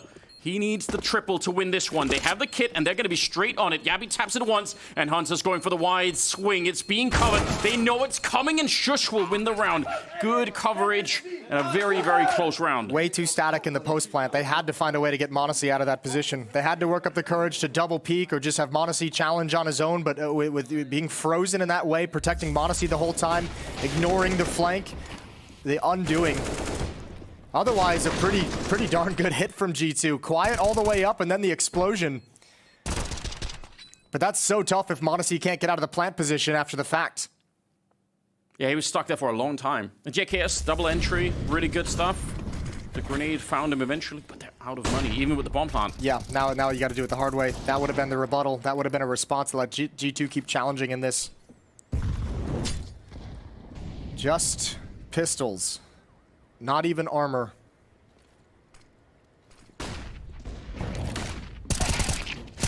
Gabby happy to take that fight. Initial flashbang did nothing at all.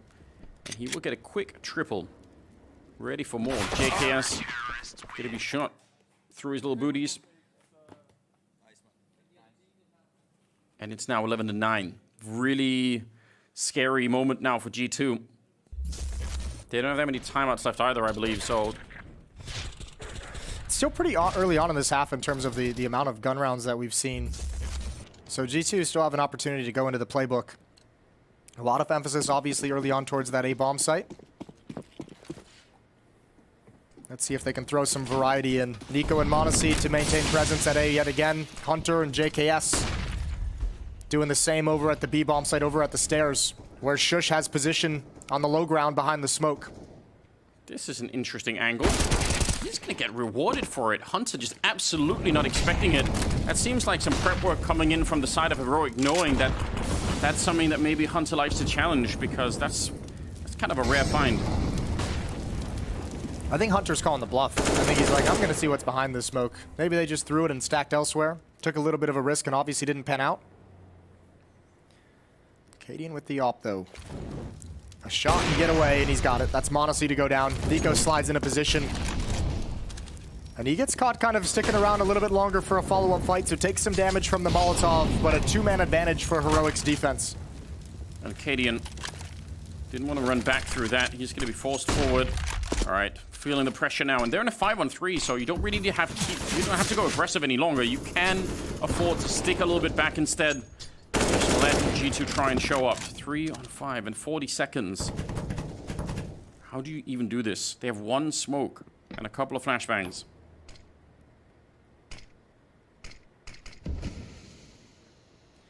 Well, you hope and pray that Nico's going to give you a couple headshots to open things up.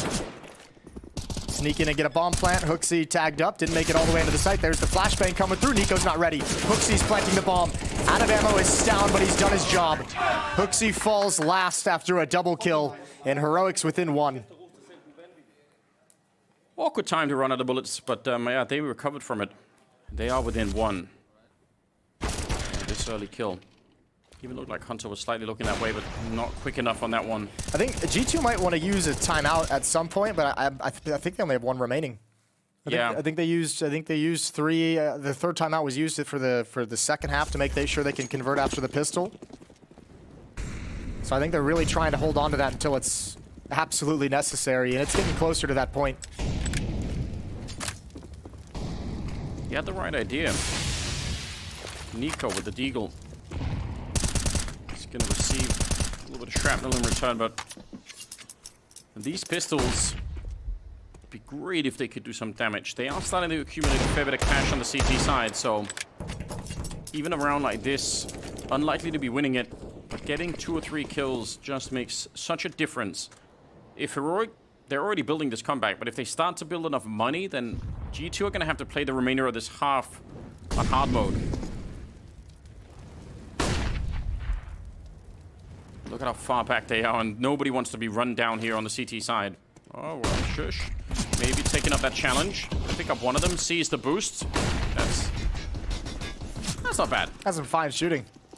Aim small, miss small. Gonna remain aggressive. Oh, okay. Nice shot from m0NESY. I don't think Shush ever expected that to happen.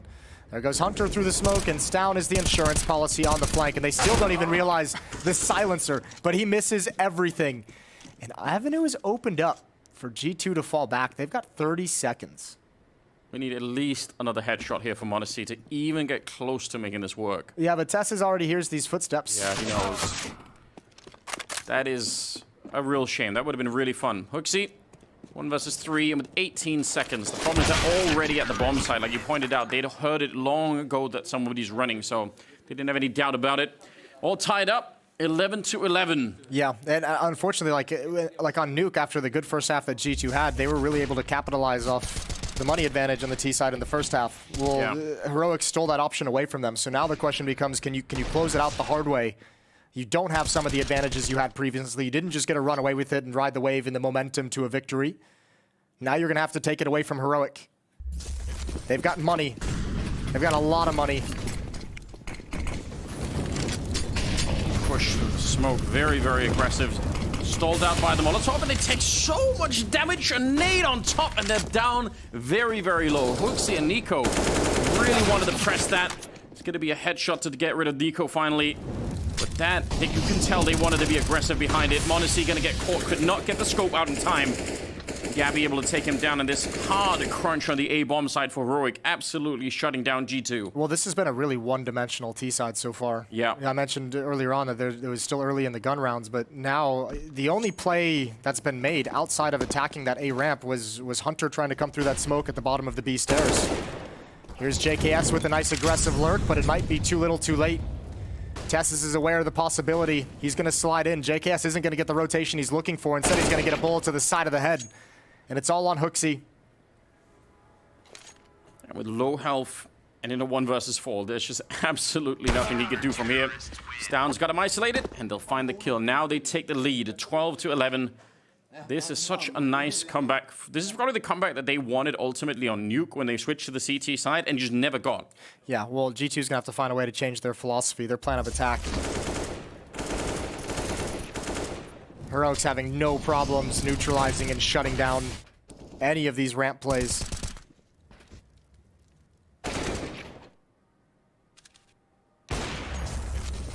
All right. 24th round. Back to the pistols. With a little bit of armor. At this time, it's only Tessus at the beginning, so you could tell Heroic are expecting that there would have been more pressure towards B or middle. I'm sure that'll change, especially now with the nades coming out. Triple nade to the corner, so that's easy. Easy math, even for you and I, Jason. We could do it. Yeah, easy math even for Heroic, as they've just shifted a third player over with pacing. They'd even second guess it. No dice on the nades for G2.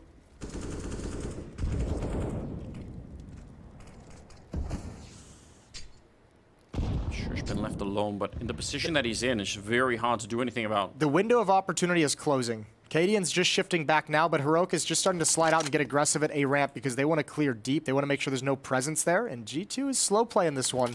So now the rest of Heroic is sliding back, and that opportunity might just be gone. Yeah. Oh, they get up close, though. Maybe it's still there. Kill on Cadian to open it up. Yabi trying to be the hero, and the timing could not have been better. If Yabi doesn't show up, it's Shush alone getting shot in the back and pushed from the stairs. That's actually a critical timing for Yabi to get that triple. Yeah. That was more scary than it seemed. Oh, absolutely. Especially when Cadian goes down. That could have been dicey. Oh, damn. Good shot from Nico. Do it 3 more times. Yeah, that's it. Not a whole lot. We're not greedy. Just 3. Just picked up the AK instead, abandoning the Deagle. Spot out 1, and Yabi will find the 4th kill of the round for himself. Good quad kill to bring them closer, 13 to 11. They are 3 rounds from the Royal Arena. And there's that final timeout from G2. Going into round 25. Now down by 2. 7 rounds straight for Heroic's defense.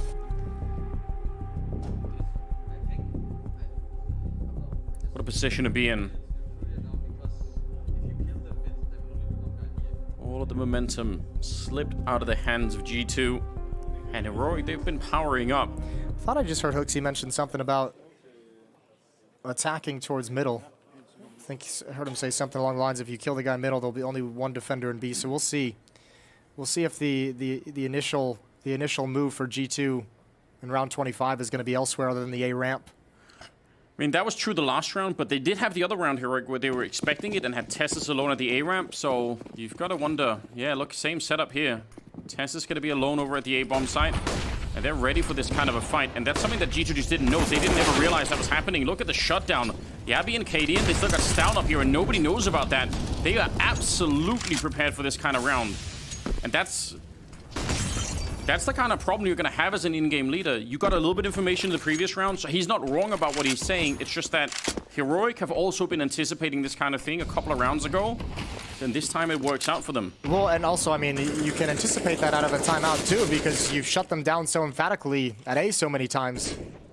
You're just like, they have to switch it up at some point. m0NESY and Hunter in a 2v5. An extremely unlikely 2v5. There's the first. But Tessus is there for a response, and Hunter's down to 36. Heroic is looking at a 14th round. And the problem is Tessus even got a lot of damage onto Hunter, so at least if you want to win a 2v5, you have to get those 2 kills clean with no damage taken, and it was anything but. 14 to 11. The Danes march on. They want that battle against Liquid in front of the crowd, and they're not far off at the moment. It's Nico with a fast challenge towards middle. JKS flashed for a fast challenge at the B stairs. None of it works. None of it goes their way. Running out of chances right here. I think running out of ideas. That too. m0NESY and Hunter still have an amazing amount of kills, but right now they're having a hard time challenging anywhere. A lot of these were in the first half, and they've had, I mean, they can't really fight for the openings because they can't get that A ramp. Maybe the middle is the best choice for getting a more clean fight where you can actually just aim battle somebody.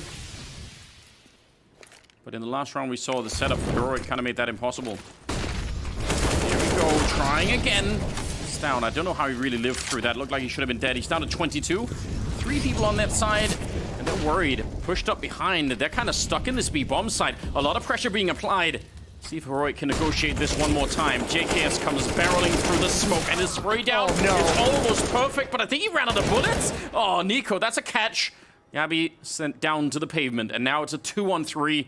Best chance for G2 in a long time to win a round, but Cadian is going to find 1 kill. Hunter isolated and very, very low on health. He's got to be careful. m0NESY, can he bail him out? Oh, the Molotov is there, and it's going to be Stown and Cadian to win the 2-on-2. Cadian getting powered up, and Heroic on 15. That's a crazy, crazy round. What a hold from Heroic. All the utility stalled things out. JKS and Hunter almost cracked this open. But man, what a shot on Nico. He wanted to relocate and change his position, but no opportunity. 15 to 11. Heroic's got the Royal Arena, the semifinal stage, in their sights.